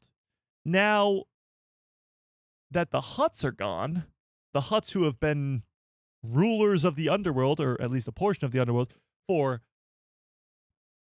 a millennia, probably more, thousands and thousands of years, now that they're gone, that's going to affect Boba Fett quite a bit with this huge power vacuum in the galaxy. And what is going to fill that power vacuum? It might be the First Order. It might be Grand Admiral Thrawn, which eventually becomes the First Order. So this, in terms of affecting what comes after this, in terms of the story after this, the power vacuum that is left by the Hutts being destroyed could be what Thrawn uses to become the heir to the Empire. Could be what Snoke uses to create or eventually become the First Order. I hope that Thrawn has some hand in creating Snoke. Would be awesome. I hope the First Order comes to be because of Thrawn's actions. But either way, there's a gigantic power vacuum in the galaxy right now that the Twin Hutts have died. During his time with Lucasfilm, Phil Tippett headed the creature shop on Return of the Jedi, designing several creatures, including Jabba the Hutt, the original template for all Hutts, like the twins and Rada are based on. They also brought back Phil Tippett in his studio, Tippett Studio, where stop-motion animators have worked on sequences in The Mandalorian and Skeleton Crew, most recently lending their tools to bring the giant droids guarding the twins' palace to life. So when you go back and watch The Mandalorian and Grogu, those giant droids outside of the Twin Hutts' palace, that's all stop motion. Crazy. That sequence is so good that you would never in a million years imagine that it was stop motion. When you watch like Empire Strikes Back, as great as that AT-AT Walker sequence is, it does look like stop motion. This does not. This does not at all. Tippett is also the co-creator and animator of the Deseric chess creatures, first seen in A New Hope, the hollow chess creatures on the Millennium Falcon. And now they are found rampaging through Shikari in The Mandalorian and Grogu. That, we have not talked about this yet. I don't know how. It just slipped my mind, I suppose. That gladiator sequence is incredible. Yes, we predicted it correctly. Love that for the people who love Star Wars. We predicted how that was going to go down correctly, which is awesome. Din and Rada having to work together. But that was way better than I possibly imagined it being. They paid homage to the actual scene in A New Hope where one of the creatures lifts the other over its head. Exact same shot for shot. But the fight sequence in that gladiator ring was so much better than I thought it was going to be. People who I saw it with were even saying, like, it's very much like Thor versus the Hulk in Thor Ragnarok, but better. Like, they did that. They one-upped They one-upped Marvel. But that's a great sequence right there. Embo, the return of the goat, or not the goat, but, you know, Cad Bane's better, personal opinion. Embo, the Kyozu, sure, first appeared in the Clone Wars animated series during season 2, episode titled Bounty Hunters, and he's a recurring character in the Clone Wars. Although he previously worked with a Anoba named Marok in animation, the creature seen prowling with Embo in live action is a different member of the same species. Her name is Kiebu. Kiebu? Kiebu. Sure. Either way. Okay, wow. So this isn't Marok. I did not know that. Marok is now dead. R.I.P. Marok. Yet again.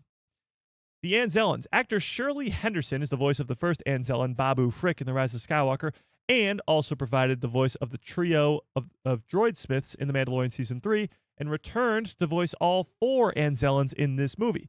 Minch, Bai, Keto, and the newcomer, Clang. Clang is such a great name. But Minch is the original name for Yoda, actually, if you didn't know. There's our boys, Brandon Wayne and Lateef Crowder. Stunt coordinator Lateef Crowder is also one of 3 people who wear the Mandalorian armor in the film. Crowder shares the helmet with Brandon Wayne and Pedro Pascal, and they were both credited at the beginning of the movie, which is cool. A sign above the doorway leading to the Deseric Arena says Weathers Apollo, which is the homage to the late Greef Karga, actor Carl Weathers, who famously portrayed Apollo Creed in the Rocky franchise. So a little homage to Greef Karga and Carl, but we didn't see his character. It didn't feel like we should have, like it didn't feel out of place that we didn't see him, but still, that's still something that will have to be referenced or explained later on, whether it be in a Mando Season 4 or the next movie or whatever it may be.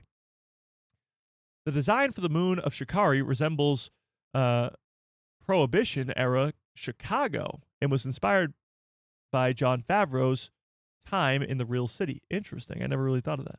With the train going over top, that's pretty cool.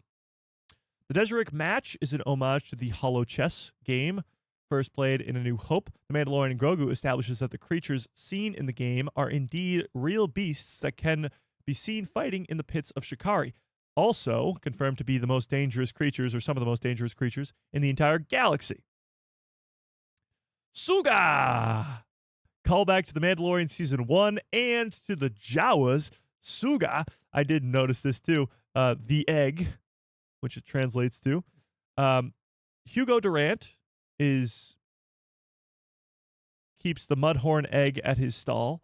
Fans may remember the Mudhorn egg, featured prominently in Season 1 of The Mandalorian, Chapter 2, The Child, as the Jawas were going, Suga, Suga, Suga. And of course, Grogu lifts the Mudhorn up, and we now have the Mudhorn signet on his shoulder and on Grogu's chest. Also, this character is Hugo Durand, who is voiced by Martin Scorsese, and relative to Rio Durand from Solo, A Star Wars Story. The model of the red jammer Y-Wing used in the film was borrowed from the archives. Interesting. crafted for the original film. The model was used as reference to the full-size Y-wing from A New Hope, but was never previously seen or never previously used on screen. Interesting. A few of the New Republic recruits found on the Adelphi base have also helped bring the Mandalorian to life. I did see this too. You had the Lucasfilm president, Dave Filoni. He was at the end of the movie as well as Trapper Wolf. The Lucasfilm art department's Doug Chang and Michelle Thiem, as well as episodic directors Deborah Chow, Lee got accolade on the mind, Lee Isaac Chung, who actually directs one of the best episodes of Ahsoka too. So not just a. Actually, does he even direct any of The Mandalorian? I'm not sure. I know he directs Ahsoka, and Rick Famuyiwa. I never know how to pronounce Rick's last name, but Rick is a goat himself. He does direct countless episodes of The Mandalorian, and I think the Book of Boba Fett. But either way, all these directors and editors and presidents of Lucasfilm were all in the movie as well. I believe Rick and Deborah and Dave, of course, have all been seen before, but I don't know if Lee or Doug or Michelle have been. Some things you may have noticed on the walls of Lord Janu's office was a Nexu, which is the cat that attacks Padme in the gladiator fight in Attack of the Clones. A Vexus. I don't know what that is. Hang on. What is a Vexus? Let's see. Oh, this is the creature that Rey heals in the Rise of Skywalker. That's pretty cool. I did not catch that. All right, let's see what a Reek is. Also a Reek. No way. This is also from Attack of the Clones. I did not see this. This is why I gotta go see it a third time. And a Barhest, which is not let's look this up. Let's look it up.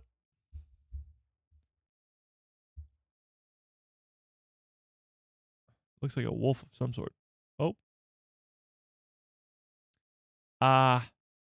Wait, what? It looks to be this thing.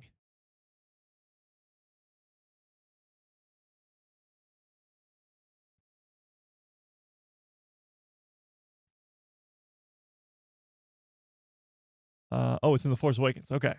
It's at Maz's castle. All right. So a creature at Maz's castle is also in The Mandalorian and Grogu. So again, you're tying in the sequels to what's happening now. So 2 sequel creatures, 2 prequel creatures at Lord Janu's, on the wall of Lord Janu's office. That's pretty cool. Oh dear, listen carefully because you might recognize the voice of Anthony Daniels. Wait, what? The long-time performer of C-3PO, The Mandalorian and Grogu, he voices air traffic control droid who gives The Mandalorian, Grogu, and Zeb clearance to land on Nal Hutta and meet the twins? I did not catch that. That's really cool. That is really cool. Now I got to go see this movie a third time.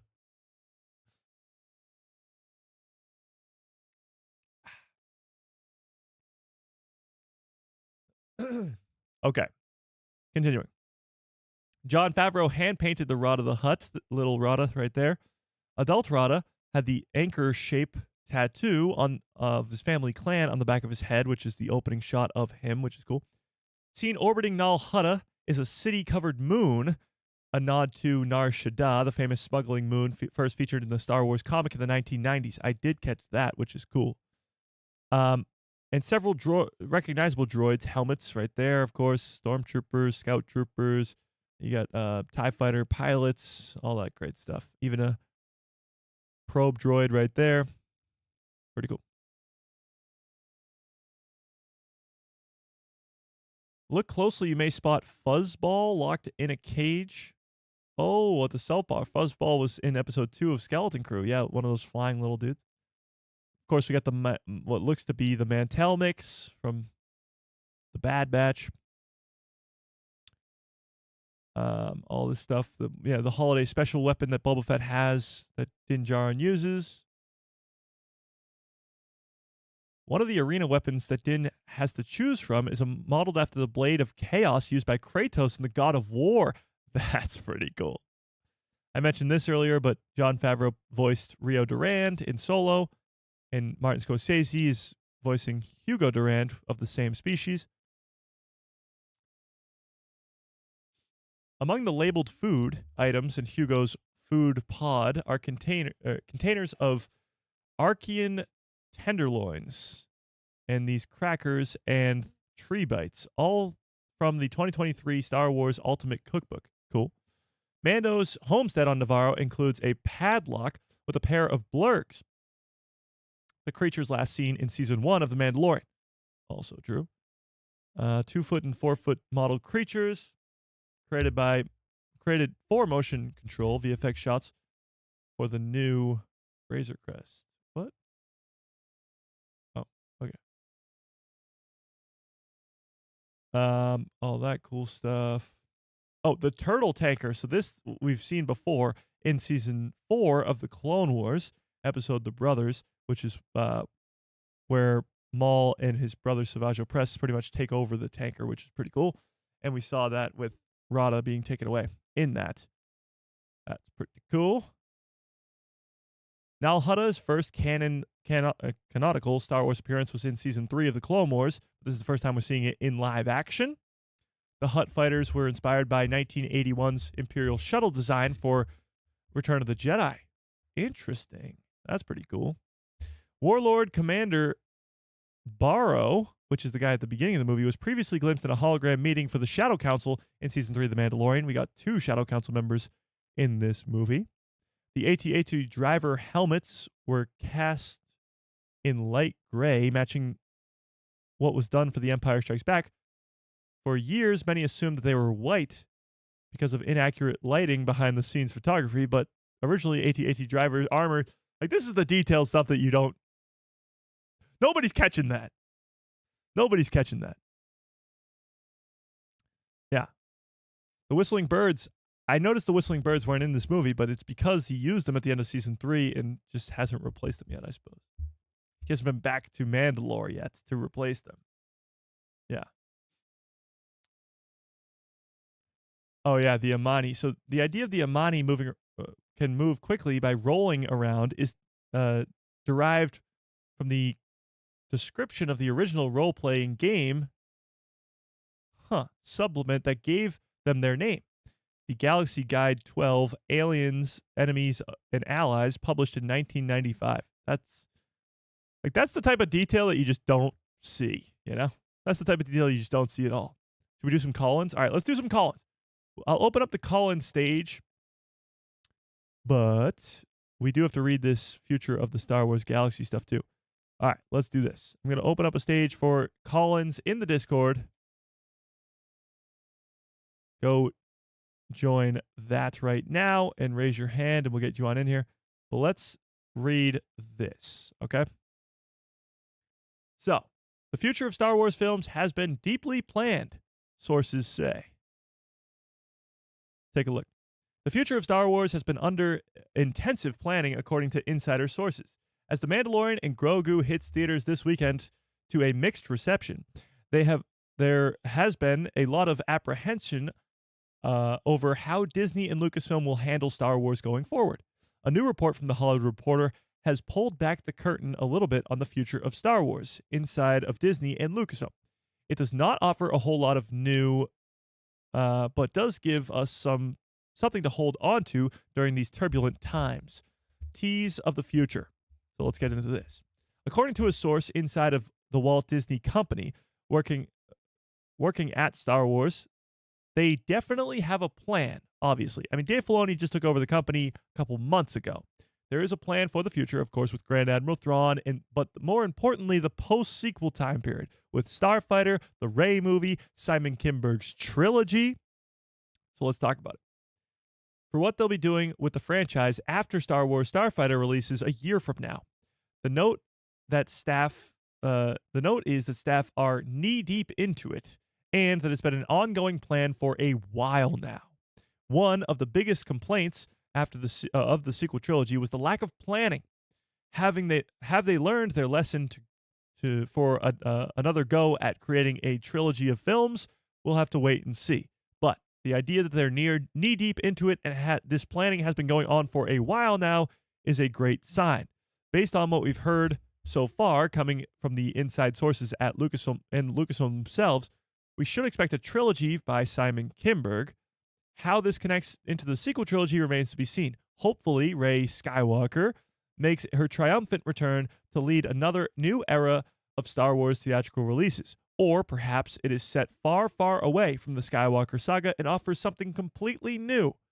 An issue that the franchise has is some just want more of what we already love, whilst others want something totally different, expansion of the universe. So some want the same thing with the legendary characters you know and love, and others want something completely different. Those are problems that we don't envy Disney and Lucasfilm for having. It's a combination of both, though. You're going to have projects like The Mandalorian and Grogu with characters you know and love, and then you're going to have a project like Starfighter with all brand new characters. And the balance between them is whatever you want. You can decide to go watch The Mandalorian and Grogu. You can decide to not watch it and watch Starfighter, or not watch Starfighter because there's no characters that you know and love. It's a balance. It's a balancing act. So you're going to get projects like Maul Shadow Lord, and also projects like Starfighter. All characters you know and love, all brand new characters. And it's balancing both of those things. So I'm going to go to the full actual quote here.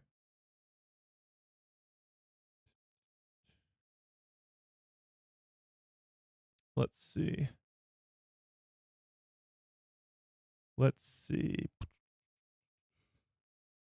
Okay, here we go. Sources say Disney leadership, including entertainment studio chair Alan Bergman, have accepted that there will always be a core group of fans that will never be happy with any title. We talked about that earlier. Whether it involves Star Wars, Marvel, or even Pixar with the upcoming Toy Story 5, which many expect to easily make $1 billion. These sources say Bergman's mission is to make entertaining movies, exactly like what we just got with The Mandalorian and Grogu. And if some don't feel like The Mandalorian fulfills that mission, there's always Starfighter, also greenlit under Kathleen Kennedy. Disney had to be thanking its lucky stars for casting Ryan Gosling in the lead after another Gosling in space movie, Project Hail Mary, became a critical box office and pulp culture phenomenon this year. Disney source says, "We are done shooting Starfighter, and it's being cut together now. We definitely have a plan as to what we are going to do next with the franchise after that. We are knee-deep into it. This has been an ongoing plan for a while." So after Starfighter, after The Mandalorian and Grogu, what's going to happen? Well, they already know, and they're knee-deep into it, and they already have a plan. This is the best news you could possibly imagine from Star Wars fans, because a plan is a plan. The sequel trilogy did not have a plan, and everybody knows how we feel about that. Everybody knows how divided that trilogy is. But there was a plan for the High Republic books, and those turned out great. For people who read those books, because it is this massive story of 3 different phases, I absolutely love them. The new characters are incredible. I've read all phase 1. It was planned out. The Mandalorian and Grogu era. Since season 1 was such a great success, the rest has been planned along the way. Now you're going to see an actual plan for the future, Heir to the Empire. But post-sequels, Starfighter, the Rey movie, Simon Kinberg's trilogy, there is a plan. And they are quote-unquote knee-deep into it. And it's been an ongoing plan for a while. The plan is more Palpatine? I seriously doubt it. Well, more Palpatine before the sequels, sure. But no, not after. One exhibitor agrees that Starfighter will represent, as they say, a new hope for the studio. Ryan Gosling starring in the most zeitgeisty crowd pleaser in years, and will lead to what appears to be a Star Wars Top Gun with lightsabers. I suppose. Yeah. So there is a reason to feel positive. Lucasfilm can't possibly screw that up, so they say. I'm sure there'll be the haters for that movie as well when it does come time for that.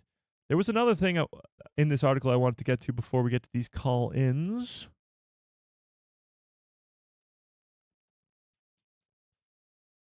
Where was it?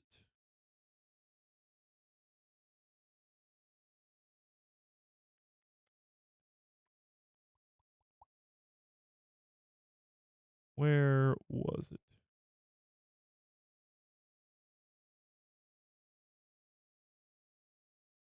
Here we go. So there's this. The impact, this is talking about The Mandalorian.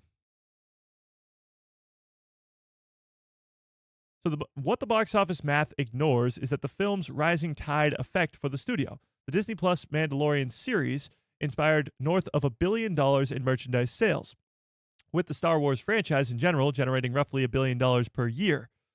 The brand's most popular toy in 2021 and 2022 was Grogu. Surprise, surprise. So the studio hopes that more Baby Yodas, Grogu, and gaggles of Anzellans will be flying off the shelves. The film will also expect to have a positive impact on parks because now we have the Smuggler Run and Mando and Grogu ride. Premium VOD. And Disney Plus. The impact, what is VOD, chat? Do we know? The impact, this is a quote from a Disney executive, the impact it will have on Disney Plus is critically important to us. Not only could it ultimately end up on the service and get tens of millions of hours watch views, it will also have an impact on The Mandalorian seasons 1 through 3 that are already out. And what we are also finding is that it's already helping not only The Mandalorian, but the entire Star Wars catalog. If you don't know, right now on Disney Plus, pull it up. As of yesterday, I suppose. Let me double check for today. The Mandalorian is in the top 10 for all Hulu and Disney Plus shows. And The Mandalorian hasn't had a new season in over 3 years. So it already is boosting the views on Disney Plus, and that's a big added bonus for this movie. Hang on, let me see. Yeah. Here you go. This is the top 10 series in the United States right now as of today. A Hulu show, it's at number 1 because it's new. It's new episodes right now. Maul Shadow Lord is at number 2 because it just ended. And The Mandalorian is at number 3. The Mandalorian. A show that hasn't had a new season in 3 years. Is at number 3 because people are going back to rewatch it and all that great stuff. And there's a bunch of Hulu shows and all that other stuff. So it is boosting the shows on here. Just on Disney Plus, because a lot of these are Hulu shows, 7 of the top 10 on Disney Plus alone are Star Wars shows. Like The Acolyte, like Ahsoka, like The Book of Boba Fett. Stuff that hasn't had new seasons in years. But because Star Wars is on the big screen, people are going back and watching more Star Wars. I was just talking to my dad this morning, and he's like, I've been watching Star Wars all day. Solo earlier. I'm watching Rogue One. Star Wars is just going to be boosted because it's in the mainstream of media, and people want to watch it. I'm actually curious about the movie list. Top 10 movies in the United States right now. Number 2 and 3 are trailers for The Mandalorian. I guess one's a documentary. What is this? This is an 8-minute documentary about the Mandalorian ride. Top 10 Star Wars movies. The Punisher, and then the trailer for The Mandalorian. 4-minute trailer for The Mandalorian. Croak. Crazy. Let's see the rest of the top 10. And The Phantom Menace is at number 9. Phantom Menace is at number 9. You gotta love that. So, yeah. When Star Wars is good, it helps rise all... a rising tide helps all ships... rises all ships... Whatever the quote is, it helps all things Star Wars. So it's not just the movie box office that's going to help, which hopefully it's very successful. Had a very good opening day. But hopefully it has a great opening weekend and continues to live on for the remainder of... Ooh, look at this poster. This is very original trilogy-esque. That's sick. Got the huts up there. This is like the poster for Empire Strikes Back. That's so cool. Okay, sorry. I got distracted. Sorry, chat. All right, let's see if people are coming in the call-ins here. I will have an eye on it now that we've gotten through all that news. So if you want to call in, talk about The Mandalorian and Grogu, talk about how you felt about the movie, there's a link in the description below to a Discord called The People Who Love Star Wars. Go check that out. This poster is awesome. This is so cool. Okay. All right, let me That's insane. That's insane. Dave Filoni says that the opening crawls are reserved for exclusively Skywalker Saga films. Other Star Wars movies will have on-screen text to provide context for the story, but not an opening crawl. There you have it. There you have it.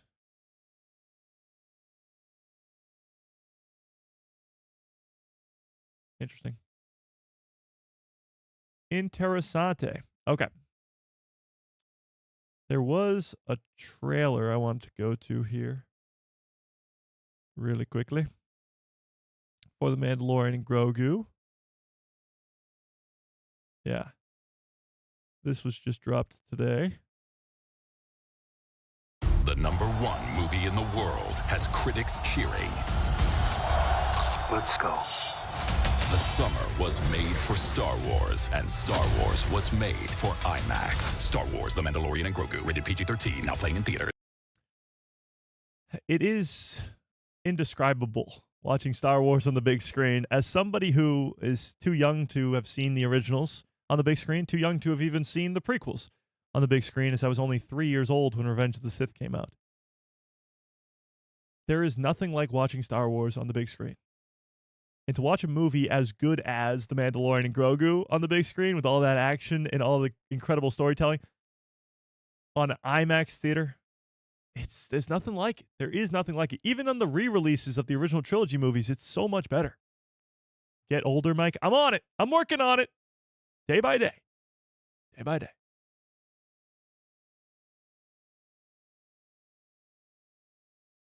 Day by day. But yes, surprise, surprise, The Mandalorian and Grogu is the #1 movie in the world. No shocker there.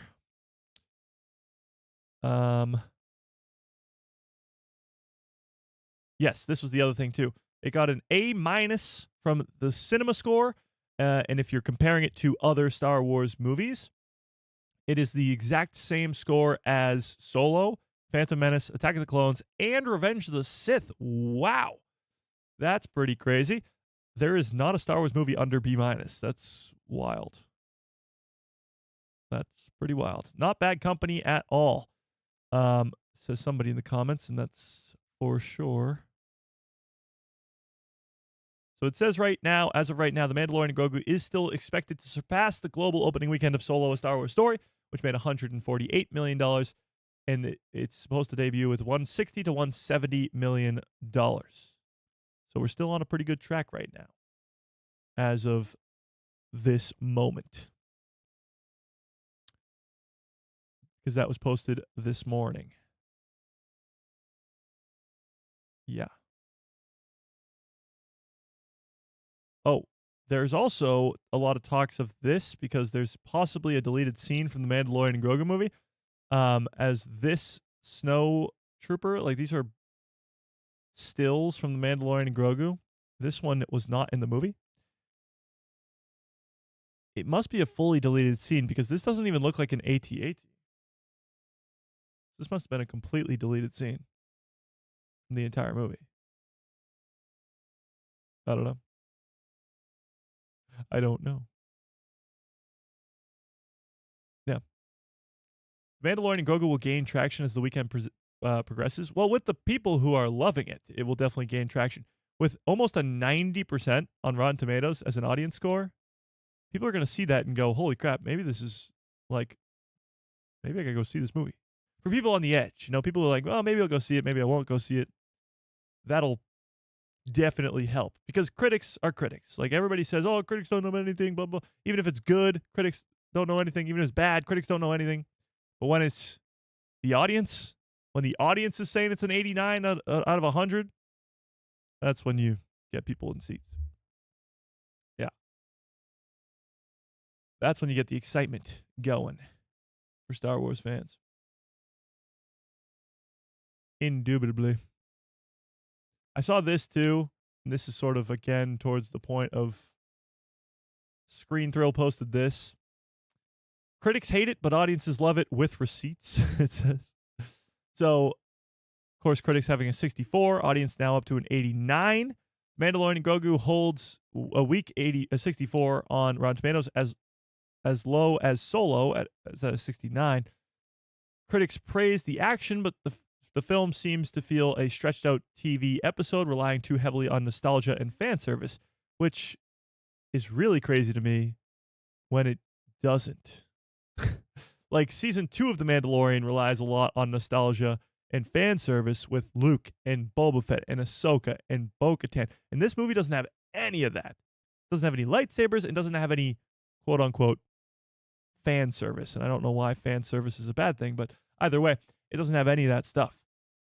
And a stretched-out episode of The Mandalorian and Grogu, what did you expect? Is that not the same exact thing? They go on to say, fans and film aficionados are loving it. Mandalorian and Grogu is at 88%, now 89%. And then it goes on to say, cinema score is at a minus, which is the same as those other movies we just talked about. And what are your thoughts? Do you agree? So,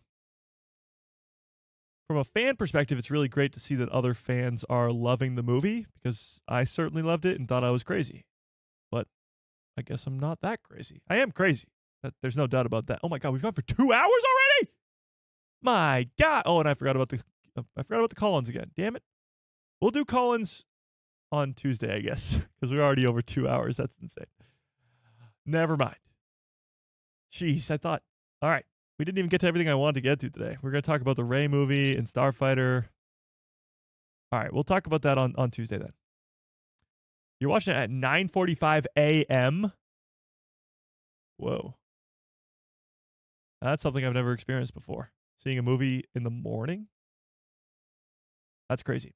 What was really cool about my experience was on Thursday night, we watched it in a sold-out theater, sold-out IMAX theater.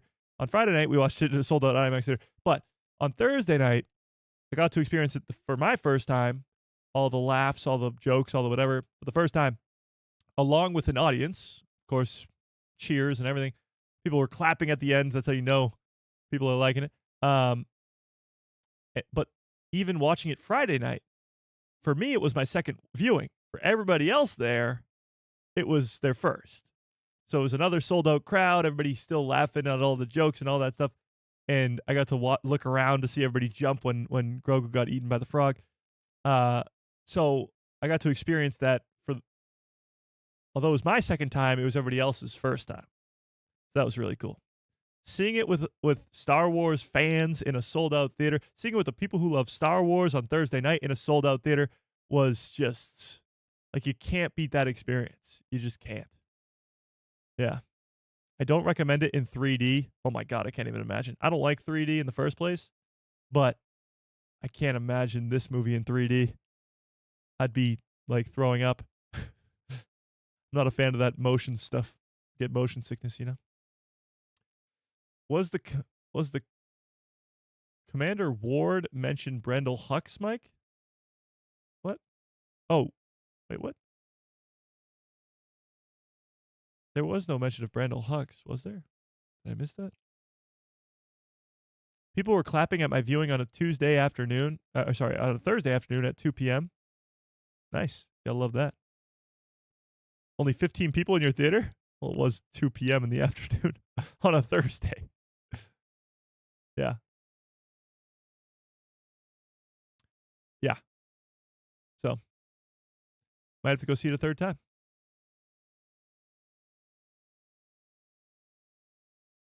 Mike, when the 50th is in theaters, will you cry? The sound design will blow you away for episode 4. Yeah, no, episode 4 is one I still haven't seen on theaters. I've seen Return of the Jedi because of the 40th anniversary a couple years back. I saw The Phantom Menace because of the 25th anniversary. Revenge of the Sith, the 20th anniversary. But A New Hope I still haven't watched yet. So yeah, that'll be the 50th anniversary one. I'll see that for sure. Yeah. Wow, it's been a minute since I've actually seen people clap at a movie. Oh, me too. I was kind of surprised people were clapping. I was like, oh my God. Should I be clapping too? Oh my God. Oh, let me end this poll, by the way. See where people are at. See where people are at. Okay. 53% of you guys loved the movie. 26% liked it. That's quick maths. Almost 80% right there. 13% said meh, and 8% hated it with over 100 votes on that poll. Wow.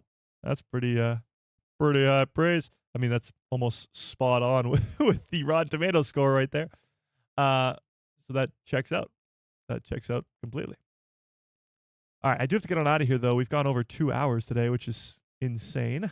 But, I mean, new Star Wars movie. We're going to be talking about this for a long, long time. We're going to be talking about how this affects Ahsoka Season 2, how this affects the Star Wars galaxy in general, possible Book of Boba Fett Season 2, possible Skeleton Crew Season 2, the mention of pirates and all that great stuff. What a great time to be a Star Wars fan. Might I remind you, we are coming off the backs of not one, not two, but 3 incredible Star Wars projects. This is the way. This is the greatest time to be a Star Wars fan. And I just can't smack this smile off my face. The snack that smiles back. Nope. We haven't gotten our Goldfish sponsorship yet. Goldfish, if you're watching. Is there a post-credit scene? No. There's never been a post-credit scene for any Star Wars movie ever, and this movie is not the exception. There is none. There is none indeed. But having said that, I do have to get on out of here, so keep the conversation going in the Discord if you are not yet in there already. There's a link in the description below, and yes, don't forget to like this stream, of course. I appreciate you all for being here. Watch out for a short in about an hour, if I can finish it by then. And yeah, watch out for a breakdown of this movie. I'm going to try and break down this movie as thoroughly as I can. All the Easter eggs that I caught, all the Easter eggs that we looked at in that article as well, and all that great stuff. So watch out for that either on Sunday or Monday. We'll see. But until then, hope you have a great rest of your evening, great rest of your lives. Did you get a popcorn bucket? Yes. And good night, everybody.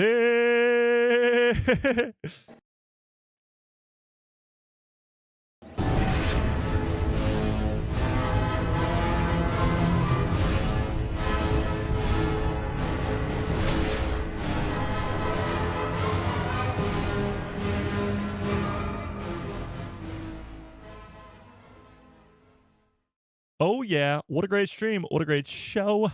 You guys are the absolute best. I appreciate you all so much more than you'll ever know. This was, quite the great stream. I love that so many of you guys love this movie as much as I did.